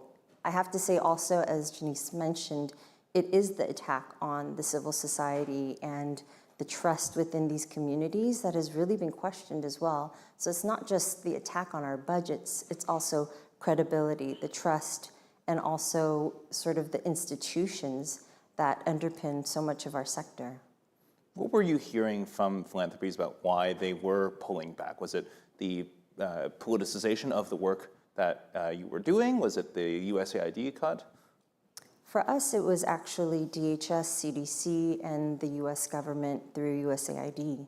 So that was just a decision made sort of interagency. I mean, we're seeing that with FEMA as well. Trying to stretch out our dollars in these disasters is going to get more difficult domestically. With FEMA cutting so much of their own staff, limited resources, I mean, we're seeing that happen now. I see. Janice, how have you had to adapt in this moment? We have a couple of things that we've had to do. One of the things we should have been doing already is to diversifying our funding base, right? So this year has forced us to really ensure that the narrative of what we do has been received by a more diverse pool of donors and funders. And again, that's something we should have been doing already. One of the other things we do, and folks laugh, but it's true, as I mentioned, we do not have an endowment. And one of our value propositions, we call it get off your assets, Goya. So whatever, there's a lot to be said in terms of just what happens in the philanthropic space, but we actually move assets quickly, right? So that's a huge distinction in terms of what we do, of moving resources from donors to doers, and especially those who are most proximate. So this has created an opportunity for us to tell a different story, if you will, not just about us, because I always say this is not about us, but about communities, about resiliency, about the space of nonprofits, et cetera. So that's been a welcomed challenge and opportunity for us, is really to tell a story, right, about how philanthropic dollars can be put to work. I see. Just a little while ago on this stage, I was talking with the CEO of PBS about the increase in small dollar donations that they've had to seek out, amid their federal funding crunch. I mean, for your organization, what innovations have you seen in philanthropy to adapt? One of our partners, if you will, who was formerly with Google, has created a platform to really do the heavy lifting of allowing nonprofits to find out which donors are aligned with their issue areas and areas of competency. So it's just been rolled out. That's a huge step forward just in terms of how we can use technology and AI and data, because a lot of time is spent, especially for smaller nonprofits, trying to figure out who to send proposals to, and of course the rejections that come with that, who's funding what. So this is a platform that really supports intermediaries like ours, but also nonprofits on the ground to actually know who are the top 30 folks amongst the thousands that are funding this particular issue area in this demographic space. So that's been huge. We're looking at technology such as that in terms of even moving some of our work forward. One of the things I put out as a challenge even to my team is how quickly can we move dollars from what we call donors to doers, right? Is there an opportunity to move, when dollars come in, if you will, to doers, and now I'm going to say a week, that's a challenge. You know, in our space, compliance is a significant part of what we do. So making sure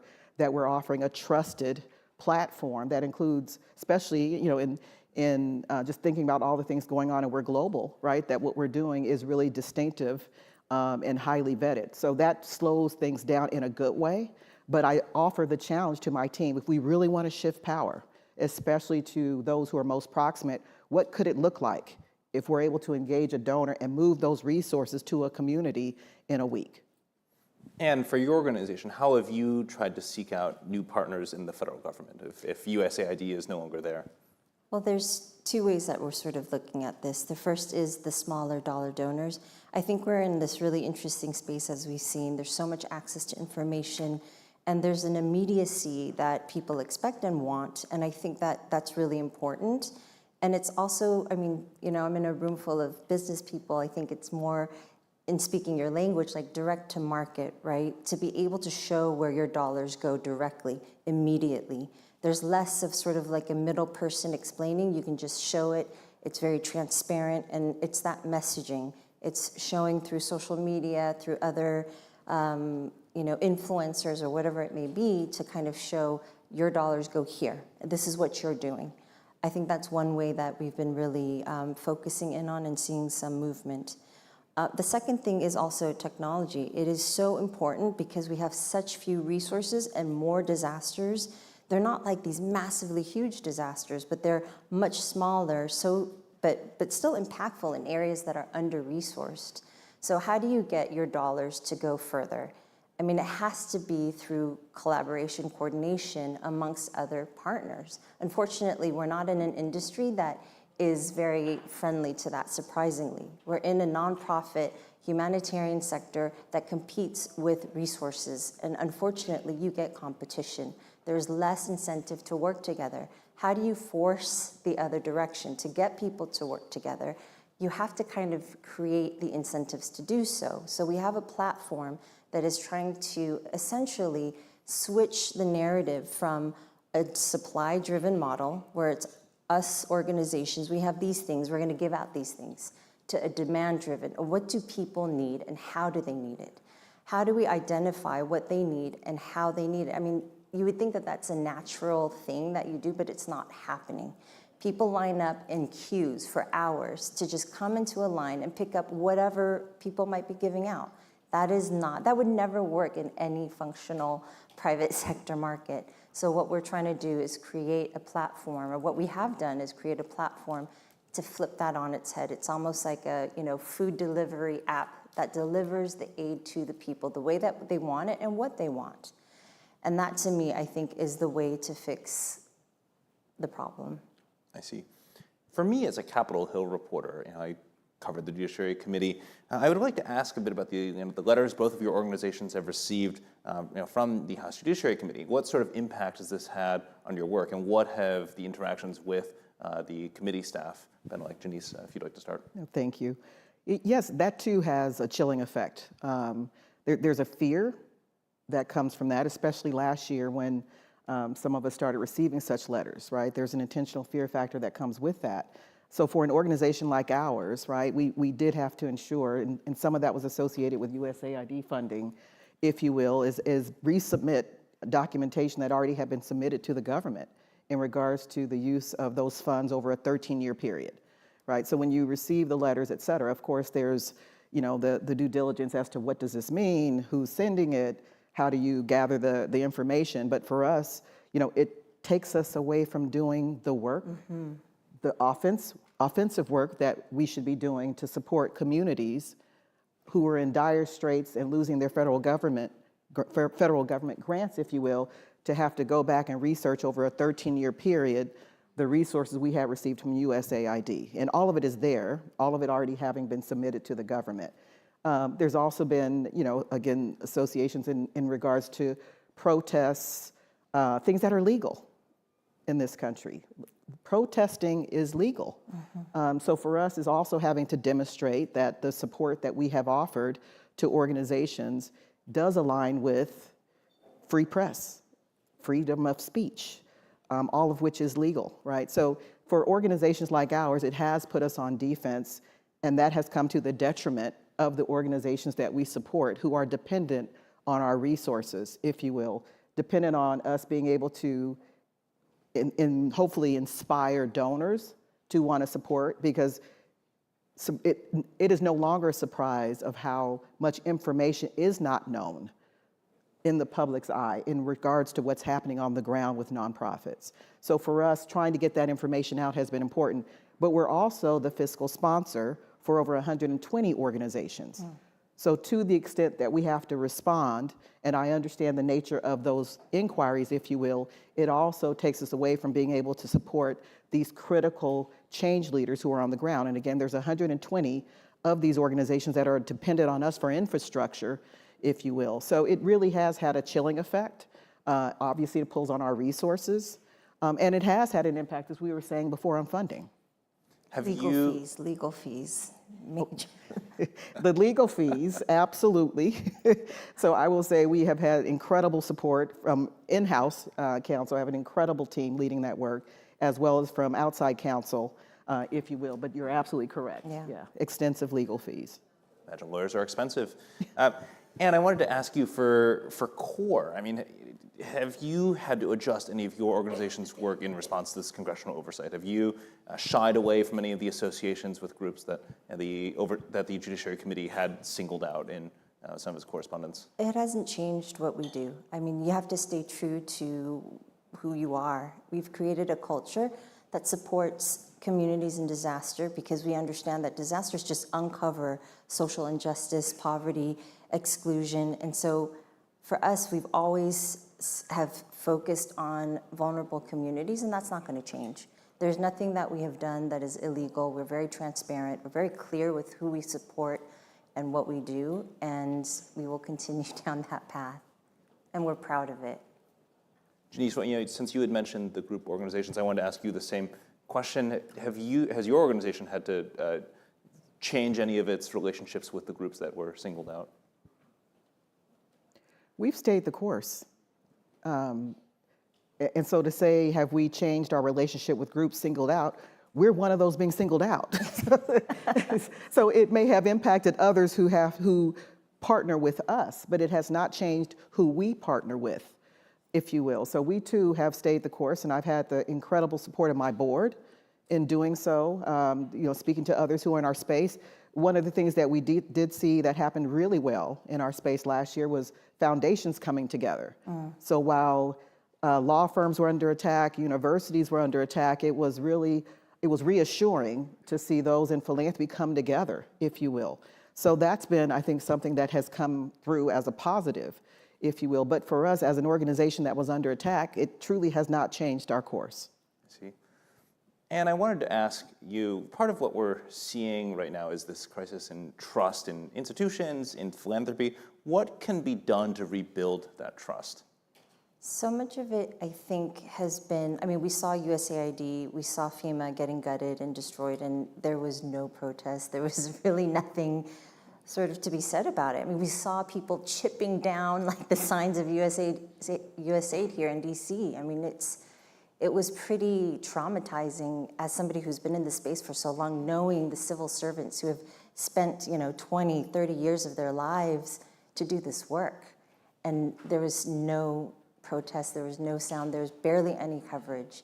It's been a failure of us to kind of underscore the importance of why USAID is so important to the world, to America, to us as citizens. I think we failed in the narrative, in explaining, in sort of continuing the storytelling around it. And that's, I think, what we need to do better. And we have so much opportunity now, more so than ever, to be able to do that directly without mediating or, you know, the expensive routes that you have to go to be able to do that. I think we need to entrust the much younger generation and explore sort of the available technology that's out there to be able to do that better. Janice, what would you do to rebuild that trust? There's quite a bit that we're doing to rebuild trust. One is staying the course, right? So to the extent that you actually change what you're doing does cause some scrutiny in and of itself. So for us, we feel truly about the work that we do and had shifted our mission and vision a couple of years ago. So that's what we haven't shifted. In terms of rebuilding trust, it's also about personal relationships. And what I have found, especially I came from the for-profit space, is that you have good, if not great people doing great work. And so for us, understanding just the will, we talked about the will and the skill in doing this work, some of it is about relationships. And so one of the things, as I mentioned, is a lot of the foundations have come together, right? So I ensure that we are very active in that space in regards to the work that we're doing. We're unique in that we have relationships with companies as well, right? So we have some very trusted relationships. There are some who chose to leave us because of their relationships, if you will, on the Hill, right? I completely understand their reason for, I don't have to agree, but I understand their reason, if you will. But for us, part of what we've been doing, spending a lot of time, myself and my executive team and others throughout the organization, is ensuring that those relationships are intact. And for us too, as I mentioned, we're an intermediary. So there's the relationships, if you will, with donors, but as important is making sure those on the ground, right, those who are leading, who are most proximate, have trust in us. That is as much a part of what we do, is making sure those folks on the ground have the trust in us, if you will, as well as the system. And do you ever think the funding that was lost, the cuts that we saw to USAID and other federal agencies, will that ever come back in some shape or form, or do you think that, or do you operate under the assumption that that's gone forever? I mean, to be in this sector, you have to be an eternal optimist. So that's the direction that I lean in. I do think that it will come back. I don't think that it'll be in the form that it was in. I think this is an opportunity for us to completely revolutionize the way that we've been doing things, to do it more efficiently, do it better, do it more sort of, again, demand-driven. And I hope that that's the direction that we end up in. I see. I think that's just about all the time we have left. Thank you so much for this conversation. Thank you. Thank you.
Please welcome Kason Carter of Citadel and Justin B. Smith of Semafor.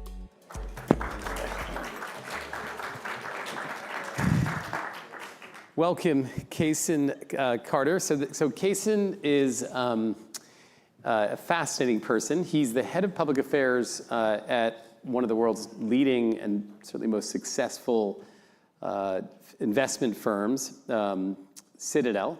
So he works for Ken Griffin, who's a co-chair of Semafor World Economy. But he heads up public affairs at Citadel and also heads up something called Griffin Catalyst. And you'll see they're one of our partners for Semafor World Economy. And Griffin Catalyst is Ken Griffin's personal civic engagement sort of initiatives. So welcome, Kaysen, to the conversation. Thanks, Justin. So let's just talk about Ken Griffin's sort of philanthropy philosophy. I know he's done things from crime reduction to pandemic response in New York to education in Miami, crime in Chicago. When you step back and you look at Ken's efforts in these different areas, what's the core philosophy of his approach to philanthropy? That's an interesting question. First, let me say thank you for having me, and it's great to be here. And what a week that you and your team have put on. This has just been an exceptional conference. Thank you. Thank you. Honestly, I should be thanking you, well, but anyway, we'll move on. Thank you. So, Ken is a problem solver, and he's a creative problem solver, and he's demonstrated that in business, both on the investment fund side and on the market making side. And I think he takes the same approach to his civic engagement.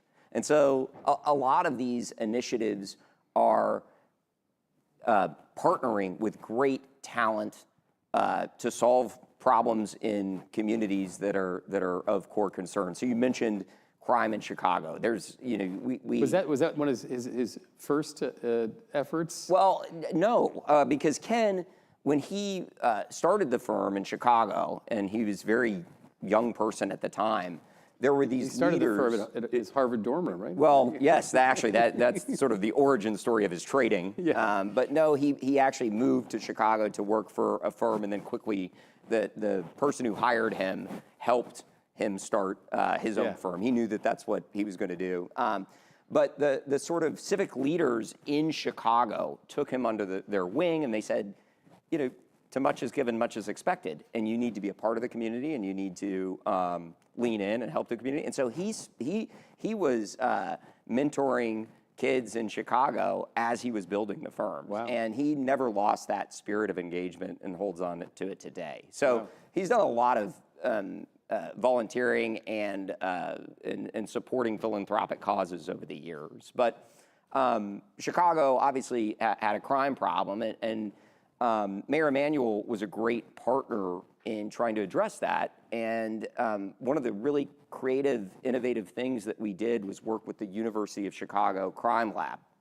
And they had a program that they originally dubbed Cops Plus Nerds. But it was basically taking University of Chicago data analysts and embedding them in police departments to work with police officers and captains and commanders to make their work data-driven, to allow it to rely on new advanced technology and improve their policing, which actually not only significantly lowered crime in these districts, 30% lower shootings, 45% lower homicides in some of the most dangerous districts in Chicago, but it also lowered the number of arrests. Wow. And so you think about those two things, it just made policing better. And so I think that was an interesting, and the greatest thing about that gift is anyone who's talked to the Griffin Catalyst or Ken's team about philanthropy has probably met my colleague, Julia Quinn, and she worked at the university, and that's how we came to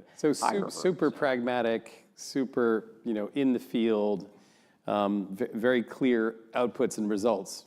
Sounds like an entrepreneur focused on. I think so. Yeah, I think that's fair. So in terms of the intersection between philanthropy and public policy, how do you think about philanthropy as a catalyst to unlock larger public solutions? Well, I think we think about that all the time. We see a great intersection between philanthropy and public policy because at the end of the day, the government is trying to address people's needs, as is philanthropy. And good solutions are good solutions. During the pandemic, Ken spent a lot of personal time, and we really reoriented our philanthropy around meeting that moment. So we did a variety of gifts and partnerships in New York as the crisis was unfolding in America. with Weill Cornell and the great medical institutions, Rockefeller and other, so scientific and medical institutions in New York. We developed rapid testing. We took frontline workers that already had COVID and put them, right there directing treatment because they had temporary immunity. And so there were all these creative problem-solving solutions. And in that, we also, started learning, and Ken was actually in touch with the administration through that time. He was brought to the White House right before the pandemic started and asked about the economy. And he sort of gave this advice on needing to protect gig workers because they were the most exposed, and it led to a series of conversations. But he actually was a champion for the idea of early purchase of vaccines, which became the foundational idea of Operational Warp Speed. He actually suggested this to the administration. Oh, wow. So if you think about philanthropy and public policy, you're driving at the same types of solutions. So you've talked, or Ken's talked about this notion of high leverage philanthropy. What does that mean? Was that an example of it, or? Well, I'll give you another good example that also relates to the public policy point. Something very exciting we're helping with in Miami. And that is bringing Success Academy to Florida and Miami.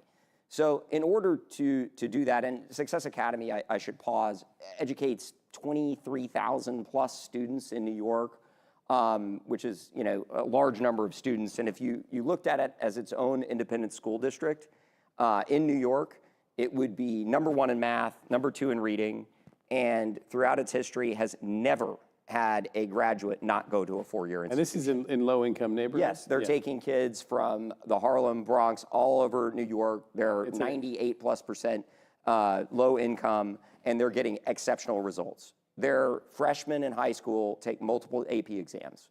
They're all, if you look across education, it's very common to have, 70% reading at grade level and really only about 40-50% proficient. Their numbers are 97-98%. By the end of the day, everyone reads. So Ken saw that or was involved in that? So he was a supporter. He helped in New York. He's been a big philanthropist in New York, and he helped Success Academy scale by 10,000 students in New York. Wow. And helped build out their school system. And so he saw that, and the results speak for themselves. There's just no doubt that they are delivering the highest degree of excellence in K through 12 education to the poorest communities. And so it became a mission to recruit Eva Moskowitz and this great model to Florida. But therein lies the public policy question, and the leverage point.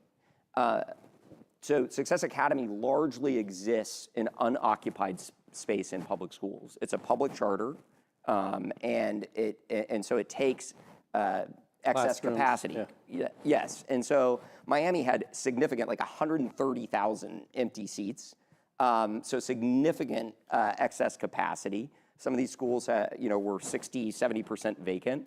And so Success Academy went to the legislature and secured authorization for schools of hope, excellent charter schools, to go into these public schools and occupy that excess space. And in doing so, it allows them to be a part of the system and offer their education to that community. And then philanthropy can come in and help them build out those spaces, recruit the students, and scale over time. But once they're at scale, Success Academy in New York operates, if the school is at scale, it operates on public resources, not philanthropy. So that's the leverage, which is you just set it up, you get it going, and then it sort of... You set it up. Our philanthropic gift now, will educate can you stamp that around tens of thousands of students. And you think you can stamp that model across the country, different cities, or? Well, I think is that the plan? I guess that's a great question for Eva Moskowitz. Okay. But I can tell you, any community would be very lucky to have that model and that standard of excellence in K through 12 schools. Last question. So a lot of Ken's work also reflects an interest in civic values and institutions. How do those values shape the way you think about the future of philanthropy? Well, it shapes it a lot. Ken was on this stage and he talked about how he encouraged everyone at Citadel to be civically engaged, whatever that meant to them. You know, it's not, you sort of be engaged in your community. We have 300 people in our firm serving on boards. We have an amazing program for those that we hire that are on garden leave from their former employer, and we give them opportunities to volunteer. So you take this great tech talent and they go into a nonprofit and work for 6 months. I mean, it's really amazing. So I think the value of service is really important. And then in the broader sense, Ken is a great champion of Western values. And you know, he's bought a copy of the Constitution, right? And he promotes civic learning. And so I think that does inform our thinking and advances causes that we believe in. That's great. Well, thank you, Kaysen. Please join me in thanking Kaysen Carter. Thank you.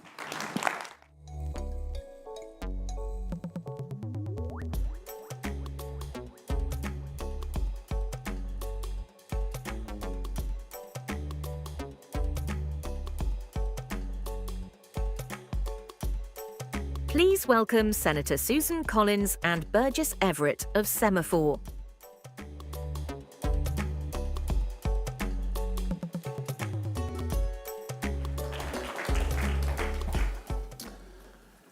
Good afternoon. I'm Burgess Everett, Congressional Bureau Chief at Semafor. Thank you so much, Senator Collins, for joining us today. Delighted. She's the senior senator from Maine and the appropriations chair. Let me ask you, did that factor into your decision to run for re-election, having this position? It definitely did. When I became chair of the Senate Appropriations Bill, it had been nearly 100 years since a Maine senator had held that post. So I felt that I had a once-in-a-century opportunity to make a real difference for the state I love and for our country. I mean, Maine, I'm a fellow Mainer, although not maybe from the real Maine in some people's eyes, but it's a very unique state, right? And I wanted to ask you, how do you deliver resources for a state like that maybe doesn't necessarily get them unless they have somebody advocating for them? Well, for smaller rural states, and I mean small in population, right, not geography, it often is difficult for them to secure federal assets through federal grant programs. They tend to be small communities without a lot of resources, without grant writers. And so you can do that in a number of ways. But one way is through congressionally directed spending, what we used to call earmarks. Which is a dirty word now, right? You can't say earmarks. It isn't for me. Okay, and, okay. And I will say that more than half of the Republican Senate caucus have put in requests for what we could now call CDSs. Right, despite a rule in your conference saying you don't support them, right? Well, nobody's bound by those rules, fortunately. Okay. But you know, there's a big difference between the way CDSs work nowadays and back in the days of the Bridge to Nowhere. Right. They can only be allocated to nonprofits or communities or counties or state organizations. They cannot be directed to a for-profit organization or business. Members have to certify that they have no personal financial interest in the earmark. And we also post them on our own websites and on the Appropriations Committee website. So it's a totally transparent system, very different from the way that it used to be. And we do a lot of good through those earmarks. Do they work? I mean, do they get people to work together and vote for bills that they otherwise would not if these weren't around? It does certainly give members an incentive to vote for appropriations bills that contain funding for special projects in their state. And I want to point out that the CDSs are less than 1% of federal discretionary spending. But the question is, who makes the decision? Is it the members of Congress who know their states and district best? Or is it some well-intentioned federal employee who's never been to our state? Can they benefit? We're here talking about philanthropy. Can nonprofits, charities get earmarks? Is that Yes. Yes. And does that happen often? Yes, I can give you an example of a rural hospital in Greenville, Maine, and I help them secure, there's almost always a match involved. I help them secure money for a mobile mammography unit that travels to rural towns in Somerset and Piscataquis counties in Maine. And in the 2 years that it's been operational, they've screened more than 1,000 women. And most likely, those women would not have been screened for breast cancer.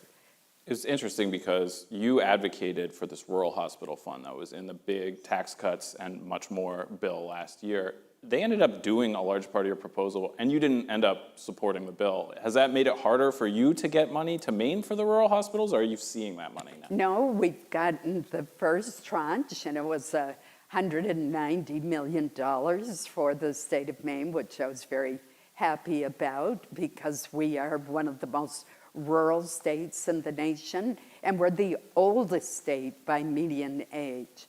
Being able to deliver healthcare in rural areas is increasingly a challenge. It's a workforce challenge to get healthcare professionals there. It's an equipment challenge to make sure the rural hospital has the up-to-date facilities and equipment that it needs.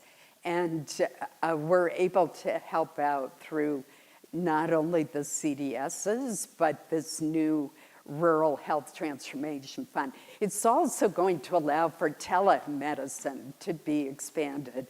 And if you live on an island in Maine, I remember during COVID getting calls from people who were having a very hard time because they couldn't access telemedicine because they did not have access to the internet. I see. And so this bill, which I'm very happy, or this provision for the $50 billion rural healthcare transformation fund, is really vital to states like Maine. Now, Maine had problems when it got the first allotment. Dr. Oz was kind enough to call me up and tell me that Maine was missing its milestones and was at risk of losing the funds. I asked him to designate a staffer to work with the state of Maine to make sure that didn't happen. Maine got back on track thanks to that. And I think this fund is going to be transformational. And it's going to be in 5 tranches over 5 years. And would you, wrapped up in this, though, are some future Medicaid cuts. Are you worried about those? Are you going to try to stop those in the future? Well, that's what led me to vote against the One Big Beautiful Bill. I think it's called the Working Families Tax Cuts. Yeah. And actually, it should be called that. That's the good part of the bill, is it extended the tax cuts from 2017, which, had they been allowed to expire, would have really been devastating for a lot of working families when it comes to childcare, for small businesses because of the small business pass-through. But so that part of the bill was good. The part of the bill that, in my view, would have been harmful, particularly to states like Maine, were the cuts in the Medicaid program. Now, I'm all for having work requirements for able-bodied adults who are not taking care of young children or acting as caregivers for disabled older adults, say with Alzheimer's disease. But I am worried about what the impact is going to be. And in a state like Maine, for our rural hospitals, the #1 payer is Medicare. The #2 payer is Medicaid. Yeah. So if you slash Medicaid benefits, you not only jeopardize health care for the people who are receiving Medicaid, but you also jeopardize the financial well-being of rural hospitals and rural healthcare clinics. You had the One Big Beautiful Bill. You now have a smaller, skinny bill maybe in front of you. You're the appropriations chair. We kind of forget it's been 60 days that the DHS has been shut down, and now you all are going to have to pass a party line reconciliation bill funding ICE and some border protection. Are you going to support that, and how do you feel about having to end around the appropriations process to keep these departments going? Well, first let me say that I'm proud that for the first time in a long time, the Appropriations Committee did work together in a bipartisan way, and 11 out of our 12 bills were signed into law. I only concentrate on the one. The bad okay, news, yeah, right? We were on a glide path to finishing the DHS, Department of Homeland Security bill, but then there were the shootings in Minnesota. So we reopened negotiations, but what many people don't realize is we had already put into the bill some additional safeguards. For example, we had put in $20 million for body-worn cameras, which both protect the law enforcement official as well as the people with whom he or she is interacting. We put in additional money for training, including de-escalation training.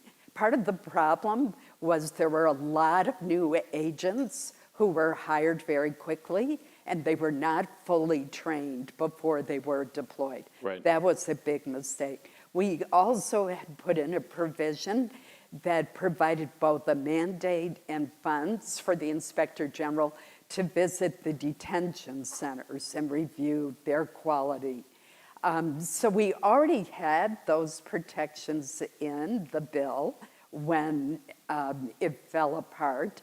What was frustrating to me is the White House truly made several good faith offers to expand those kinds of safeguards. Some of the things the Democrats were asking for. Absolutely. In fact, you may recall that Chuck Schumer's first list had only 3 things on it.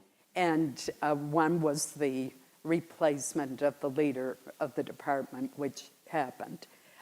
Not due to Chuck, but it did happen. Yeah. And so it was very disappointing that the goalposts kept moving, and the feeling was by the leadership that there really was no choice but to go to reconciliation.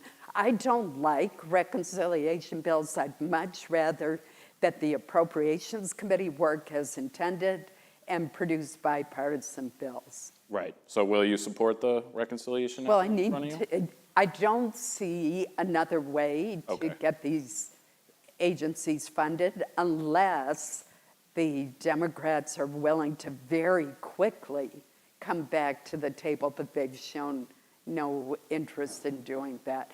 But I'll tell you, it's a dangerous path to go down that road because you lose the legacy riders that are in the bill. There's a massive transfer of authority and power from the legislative to the executive branch because you don't have all of the language in there. So it's certainly not how I like to operate, which is why I'm glad the 11 other bills were signed into law. And would you like to keep it narrow? Because some folks in your party want to say add Pentagon, Iran funding, and other priorities that they can't get 60 votes for. I do not want to see that happen. The most common suggestion is that we fund the entire Department of Homeland Security. For 3 years, For right? 3.5 years. Yeah. That would take away congressional oversight, our ability to put in specific language to shape policy as well as determine funding levels. So I don't think that's a good idea at all. I am glad that the president used some very flexible authority in section 90007 of the Working Families Tax Cut Bill to be able to pay employees, because this fight was really unfair to all of the dedicated federal employees in the department, TSA, screeners, FEMA, cybersecurity at a time when we're engaged in military hostilities with a country that's very talented with cyber attacks, and the Coast Guard. So that was very troubling, and so I'm glad they're being paid. You worried about another shutdown in the fall before the midterms? That is going to depend on the Democrats, but we have a very aggressive schedule. We started appropriations hearings this week. We will hear from 6 cabinet secretaries at 8 hearings that are scheduled for next week. And then we have 36 hearings for the rest of April and May, and we'll start markups in June. I don't know if anyone in this room's aware, but the senator's up for re-election this year. One of your opponents, Graham Plattner, was talking about how your state's going to lose seniority if you lose, and that he wants to be on the Appropriations Committee. What's your reaction to that? Well, first of all, I was pleased that he acknowledged how important my seniority and power are to the state of Maine. So I was glad to hear him say that. Is he making your case for you? I kind of thought he was. You know, it's hard for a freshman to get on the Appropriations Committee, but even if a freshman can get on the Appropriations Committee, it takes a very long time to work your way up, as I know from personal experience. And he also opposes the Democratic leader, so that might make it harder for him to get it, right? It may, but who knows who the primary opponent will be, but I'm pretty sure and hopeful that I know that I'll continue serving in the Senate. You've run against former Congressman Tom Allen, you've run against a former State House Speaker, Sarah Gideon. He hasn't been in politics before. Do you think he's qualified to be a senator? Well, you know, I'm going to stay out of the Democratic primary at this point. We have the current governor who is term limited and has been endorsed by Chuck Schumer. We have Graham Plattner, who's been endorsed by Bernie Sanders and Elizabeth Warren. And in many ways, it seems to be a microcosm of the disputes within the Democratic Party right now, but I'll leave it up to the Democrats to decide who their Are you enjoying it just a little bit? Going to just a little bit? No? You know I'm not going to answer that question. Okay. Right? And has this affected, you had, from my understanding, a good relationship with the governor. Are you still able to talk to her, or is that not happening? The governor and I both come from old Maine families. We've known each other for a very long time. And we always had a cordial relationship. Needless to say, once someone declares they're going to run against you and puts out negative ads and negative statements, it puts a bit of a strain on the relationship. Okay. I wanted to ask you, you've been somebody who in the past has been saying, you know, on the Venezuela vote earlier this year, for example, like you wanted a congressional authorization if we were going to put boots on the ground there, et cetera. Where are you at on Iran right now, this war, which is getting close to this 60-day mark that I know even earlier today, Senator Lankford, Senator Young both said this is a big moment and their votes could, you know, we could see an effort to authorize this war. Where are you at on that? To be clear, I have said from the very beginning that if the military hostilities in Iran continue to that 60th day, then I believe the War Powers Act is implemented and the president would need congressional authorization to continue the war in Iran. I have also said that another red line for me, except in extraordinary circumstances such as the amazing rescue of the airmen who were downed, that if the president deploys ground troops, that is a red line for me and would require congressional authorization. Would you vote for authorization? Would you vote against it? Is it hard to say at this point? It is very likely that I would vote not to authorize further hostilities. Is that because that would just be, you know, you want to see a finite operation and... Well, I've always wanted this operation to be brief but successful. Okay. And I did not, in the beginning, want to send a message to our troops or to the Iranians that we were not for Yeah, our troops, right. supporting our troops, and against Iran. I mean, Iran does pose a threat of developing a nuclear weapon. It has been rapidly enriching uranium. It is the leading sponsor of terrorism throughout the world, and it has thousands of ballistic missiles.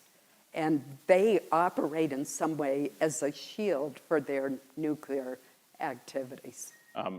The president did not like when you voted against that Venezuela operation. What's your relationship like with him at this point? It's perfectly workmanlike. I have worked with 5 different presidents. I haven't agreed with any of the 5 on every issue. It's important to remember that President Obama circumvented the War Powers Act, which I did not like. On Libya, we were just talking about that backstage, yeah. Which I did not like either. And so I've been pretty consistent on that. And on Venezuela, since you brought it up, let me make a distinction. Yeah. I think there's a big difference between our going in and seizing the narco-terrorist who was head of Venezuela, who'd been indicted twice in U.S. courts, and hold him accountable. The Biden administration had a bounty for his capture. And so I don't have a problem with that part.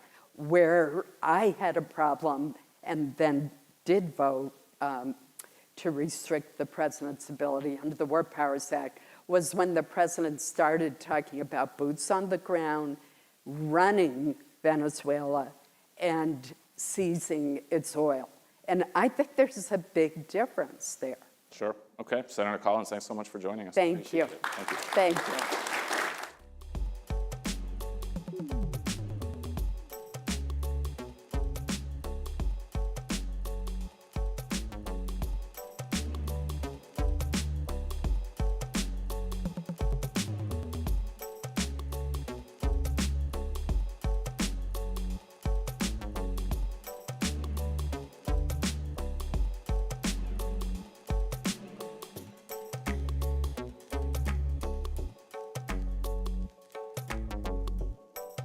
Please welcome Ike Anand of the American Lebanese Syrian Associated Charities for St. Jude Children's Research Hospital and Prashant Rao of Semafor.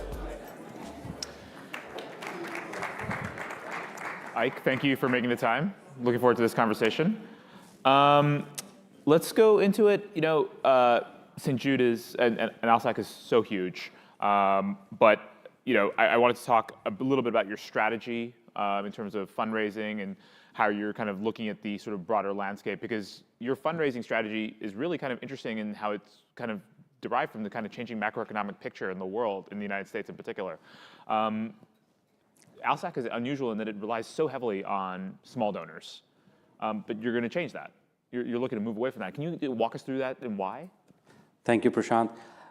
Let me start by, and I'll answer your question, let me just start by introducing St. Jude Children's Research Hospital. We are an institution that is about 63 years old, started in 1962, when the pediatric cancer survival rate here in the US was under 20%. Today, it's over 80%, thanks to the many discoveries and research that happened in Memphis, Tennessee, in the campus of St. Jude Children's Research Hospital. We treat many patients with cancer and other catastrophic diseases as well, and no patient, no family receives a bill for treatment, travel, food, or housing. It is all funded by the generosity of our donors. And historically, our donors are middle-class America, smaller denomination donors. We now have more than 10 million active donors on our file, who each give us, you know, generally smaller, you know, our average transaction size is in 40-some odd dollars. But our mission is built on the back of these middle-class donors. Our founder, Danny Thomas, famously said that he'd take $1 from a million people rather than to take $1 million from just one person. And what is happening now in the macroeconomic environment that we are all in is that the middle class is shrinking, right? So 20 years ago, about 62% of American households used to give to charity. Today, that number is under 50%. It's 48% of households in the US give to charity. And it's shrinking down to 40% or so. And the reason is the K-shaped economy and the concentration of wealth. The top 1% of the US households now have about 33% of the overall wealth in the country. So 1% of the US household have 1/3 of the total wealth. And the bottom 90% of the households also have about 1/3 of the wealth. So rapid concentration of wealth, and then some tax changes as well. So in 2017, when they passed the new tax law, they increased the standard deduction and therefore decreased the value of itemized deductions. And so households that were giving to charity and then itemizing those deductions and getting benefits, tax-saving benefits from charitable donations, no longer got that benefit. So that hurt us as well. But overall, our donor base is very loyal. And as the macroeconomic conditions shift, we are also evolving, growing the pie, not just staying with the middle-class donors, but also going to the top 1% of the households. I mean, one of the reasons I think your founder said what he said was it introduces new risks to rely on just a small pool of donors. Do you think that there are risks associated with this new strategy to some degree, right? Well, I think in general, we want broad-scale participation in philanthropy by everybody because it increases the influence and as well as involvement of everybody in the civic causes of the society. When there are only a few people doing so, that increases volatility.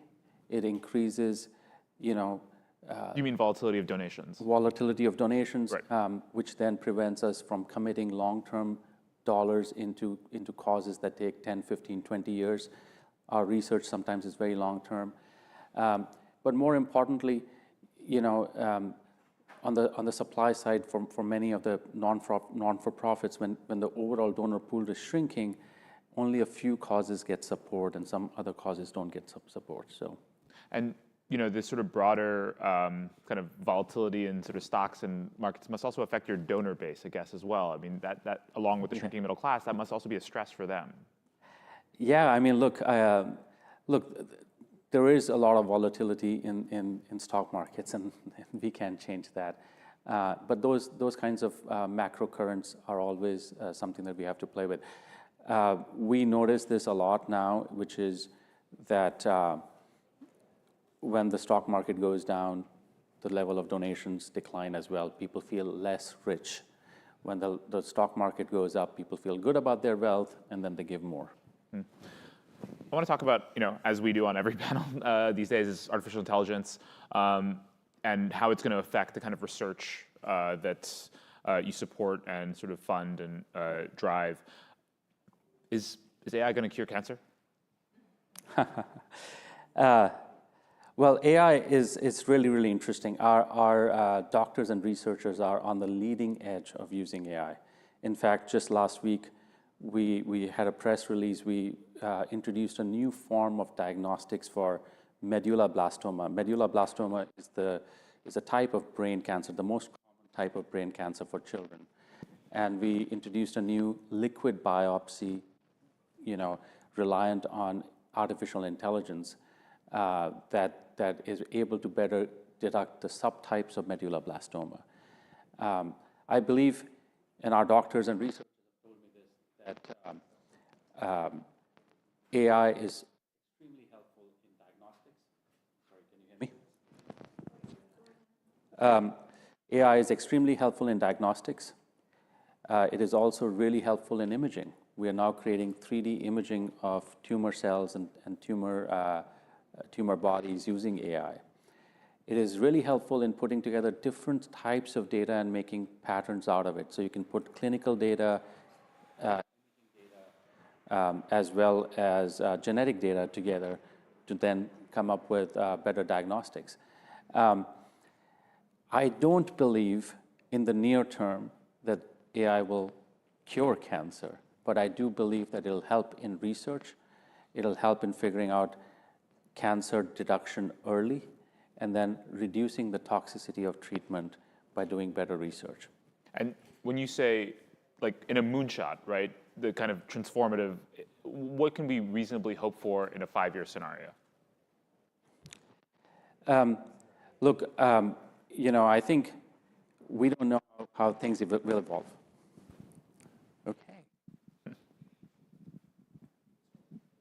AI is changing every day, so it's very hard for anybody to predict what happens in 5 years. My hope is that, especially when pediatric cancer is concerned, here's a big difference between pediatric cancer and cancers that happen to adults. Many a time, there are lifestyle causes for cancer that happen in adults. Children have not lived a life, have not had those habits that cause cancer, so many of the cancers that get detected in children are a little bit more pure and genetic variety. So it's more related to the genes.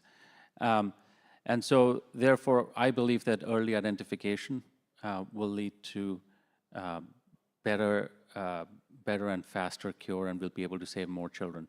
It's very hard for me to say what happens in 5 years and as a moonshot. It's basically a wish list right now. Fair enough.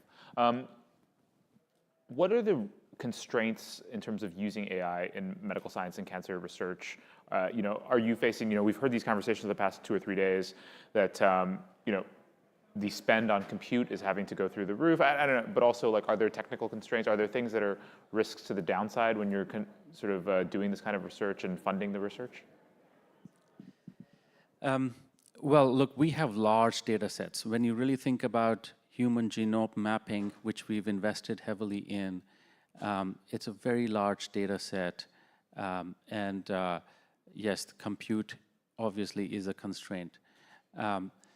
We have strong funding. We have our donors who continue to fund such research. So hopefully that would not be a constraint that is harmful to us. But obviously, as we move towards a world of personalized medication, we will need a lot more compute to happen. The sort of next theme I want to talk about was trust. And we talked earlier about how St. Jude's has this extraordinarily high level of trust. Now, I work in an industry that has an extraordinarily low level of trust, so it's a really nice pairing. What could the media industry and low trust sectors learn from an organization like ALSAC and St. Jude? It's a great question. For us in nonprofit sector, trust is absolutely vital. Trust is our currency. And like I said, for 63 years now, we've been funded by middle-class America. It's the school teachers, it's the nurses, the firefighters that give us $20 a month that fund the life-saving work of St. Jude. Many a times I've heard from small donors who've said they've skipped dinner in order to save money to give to St. Jude. That places a lot of burden and responsibility on our shoulders to use their dollars wisely. And we do use their dollars wisely, and we use them very transparently as well. And so trust has to be earned. It's a game of inches. It really is a game of inches. And over the last 60+ years, we've earned this trust with every small deed. But I'd say this, it's becoming increasingly difficult. We're in this age where any keyboard warrior can say anything about you, and then you have to defend yourself. So it becomes really, really difficult. But for me personally at ALSAC, maintaining the St. Jude brand is my primary responsibility. I believe it is the most important thing that I would do, and we care about it deeply. Do you have any kind of concrete examples of things you think you do that others could replicate? Well, I think the most important thing for us is our patients. So our patients have the voice, and they use that voice to talk about us.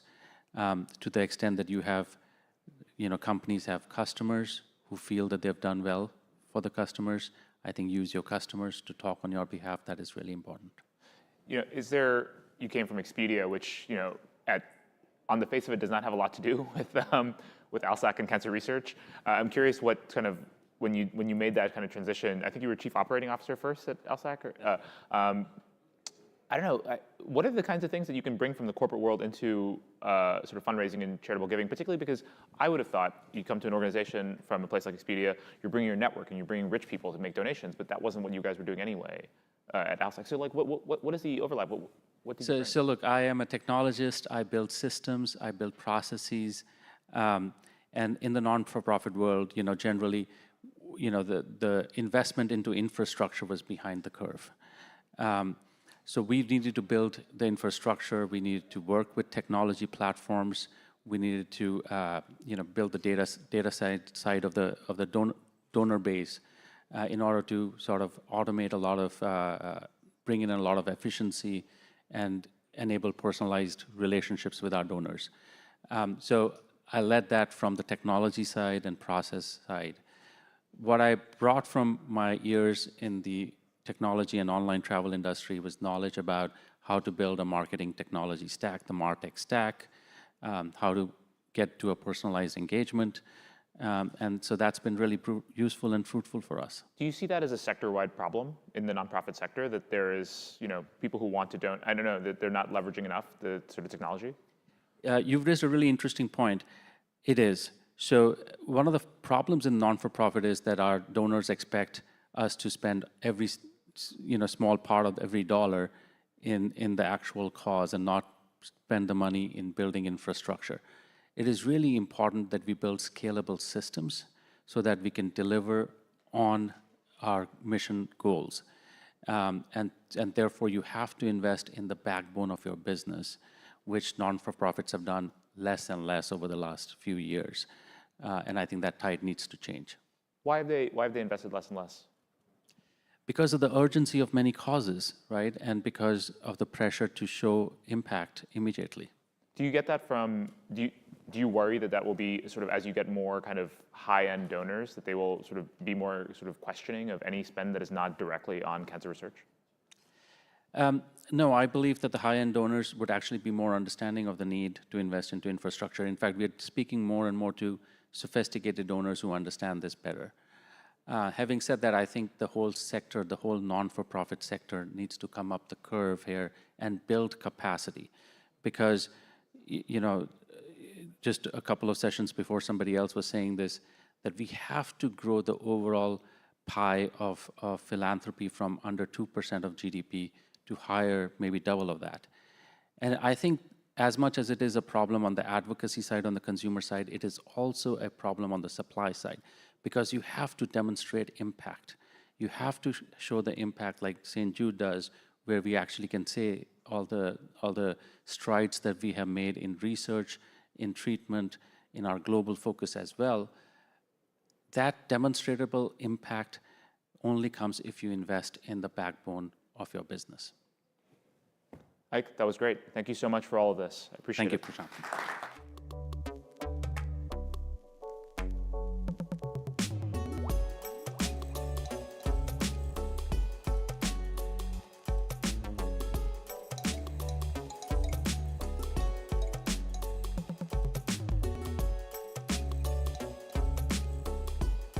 Please welcome Brian Hooks of Stand Together and Justin B. Smith of Semafor.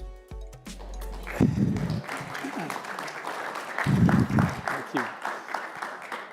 Welcome. We are really lucky to have Brian Hooks, who leads, really one of America's most significant philanthropic communities, Stand Together, and who's working on all sorts of tackling kind of root cause problems from the ground up. And the scale of what they do is just remarkable. So welcome, Brian, to Semafor World Economy. Thank you, Justin. Happy to be here. Great.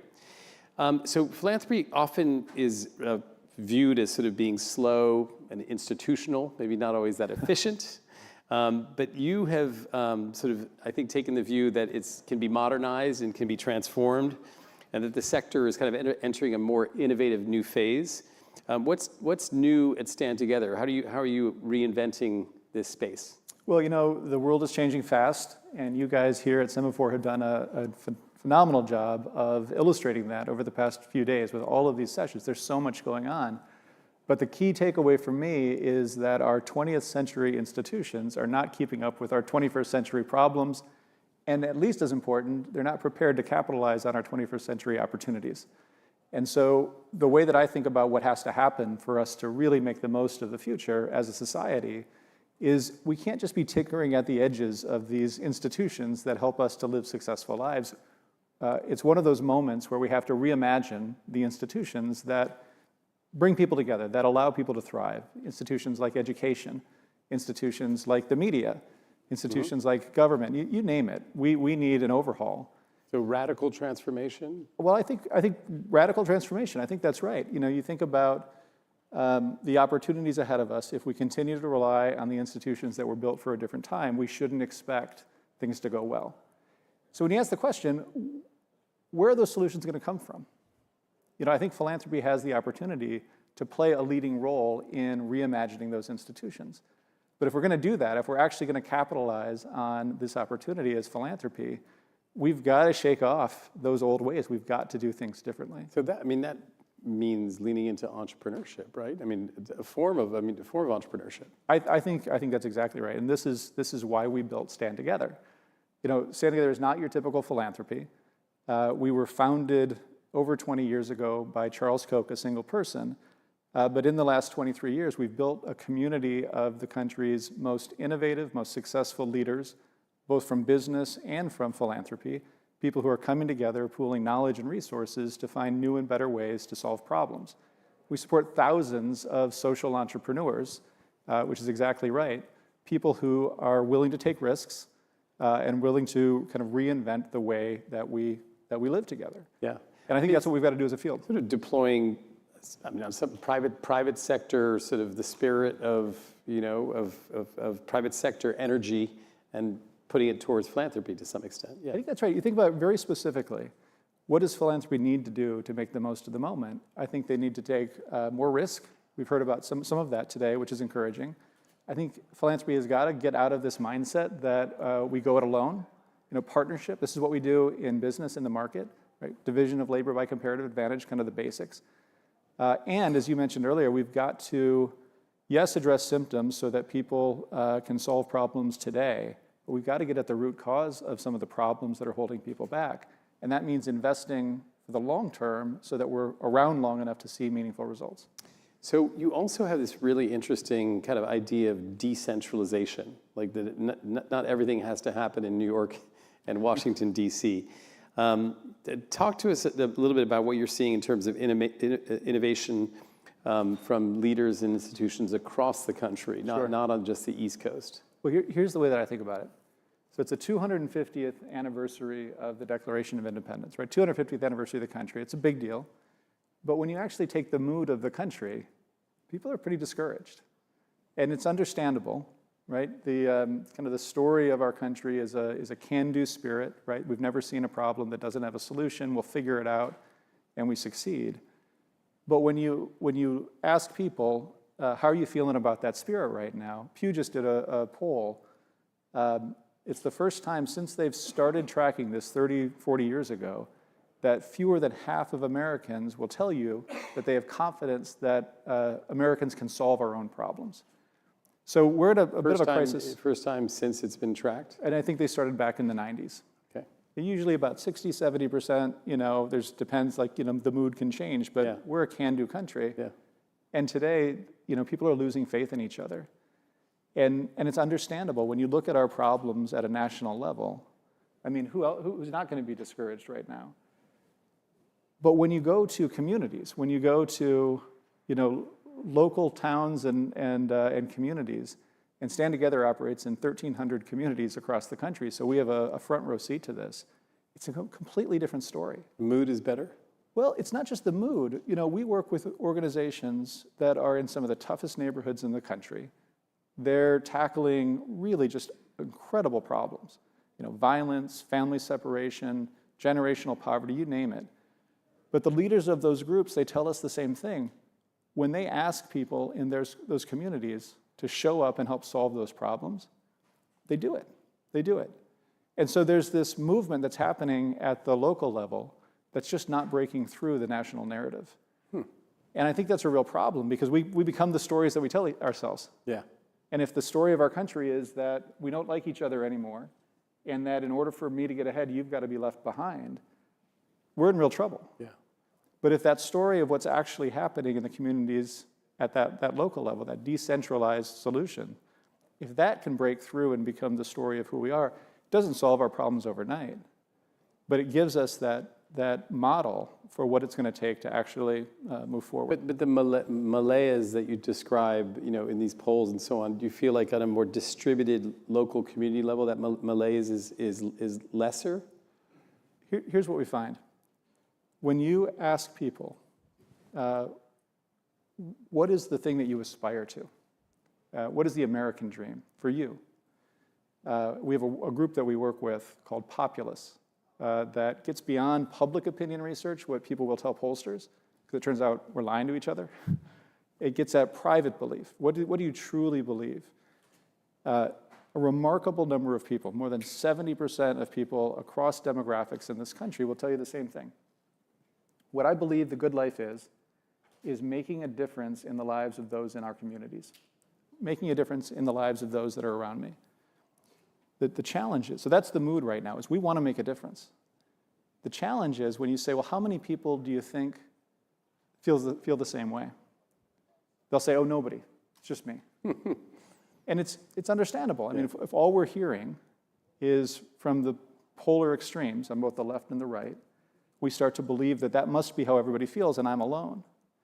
But as soon as you start to see other people just like you acting on that, what we call a contribution mindset, that idea that, hey, yeah, it's tough, there are real problems, but we can make a difference, you want to get involved as well.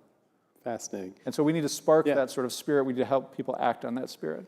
So Stand Together also talks about this, the importance of philanthropic freedom. Can you explain that? Philanthropic freedom. Well, I think about it this way. One of the things that separates the United States from the rest of the world is philanthropy. With all due respect to our friends in other countries, Americans are by far the most generous people in the world. Over $1 trillion of goods and services are contributed through philanthropy each year. That's meaningful. And it's not just performative, right? We've seen breakthroughs in how we educate our kids, how we address poverty, how we think about scientific breakthroughs. And so philanthropy plays this critical role in how we live our lives in our country. But over the past, call it 3 or 4 decades, there's been this increasing desire on the part of politicians to cancel the kind of philanthropy that they disagree with. And we certainly see examples of that today, but we've seen it now for quite a while. And I think that's very dangerous because it threatens this notion of philanthropic freedom. If we don't have sort of the freedom as philanthropies, as long as organizations and people are acting lawfully to pursue ideas that may not be in favor with those in power, we're in real trouble. It's sort of the politicization of philanthropy. It's the politicization of philanthropy. It's let's tax them, let's regulate them so that we can define what counts as charity. Yeah. In some cases, as we've seen, let's even threaten their tax status so that they can't operate as a charity. I think it's very tempting to do that when you're in power and you disagree with something. But if philanthropy is walking around scared of its shadow and worried about pleasing those in power, all of those breakthroughs are at risk. Just with the remaining time, talk a bit about Next Ladder Ventures, which I know is a new initiative for technology-enabled solutions on economic mobility. Yeah, you were very kind to host Ryan Ripple, the CEO of Next Ladder here. He is an awesome leader. Next Ladder is an example of what I mentioned before, philanthropy operating differently. So Next Ladder Ventures is a venture fund, $1 billion, and it's a partnership contributed by Stand Together, Bill Gates, Steve Ballmer, and Scott Cook, and John Overdeck, an incredible group of organizations and people, with the idea that it's very rare that the least fortunate in our society are the first to benefit from the leading edge of technology.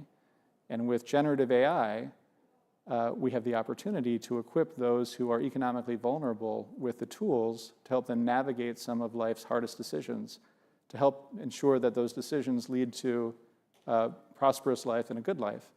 They'll deploy those funds in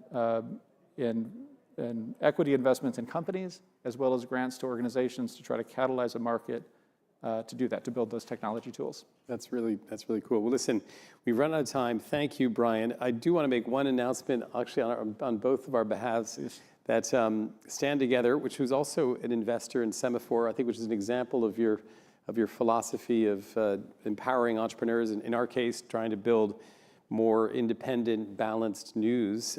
But we are launching together Semafor's inaugural Future of Philanthropy Summit on June 11th here in Washington, D.C. That's right. Yes, we're looking forward to that. And it'll be at the Milken Center, and we are just so thrilled to be working with you on so many levels. You've been wonderful partners to Semafor, and we thank you very much. Well, we feel the same way. Congratulations, Justin. This has been a spectacular event. Thank you. Thanks.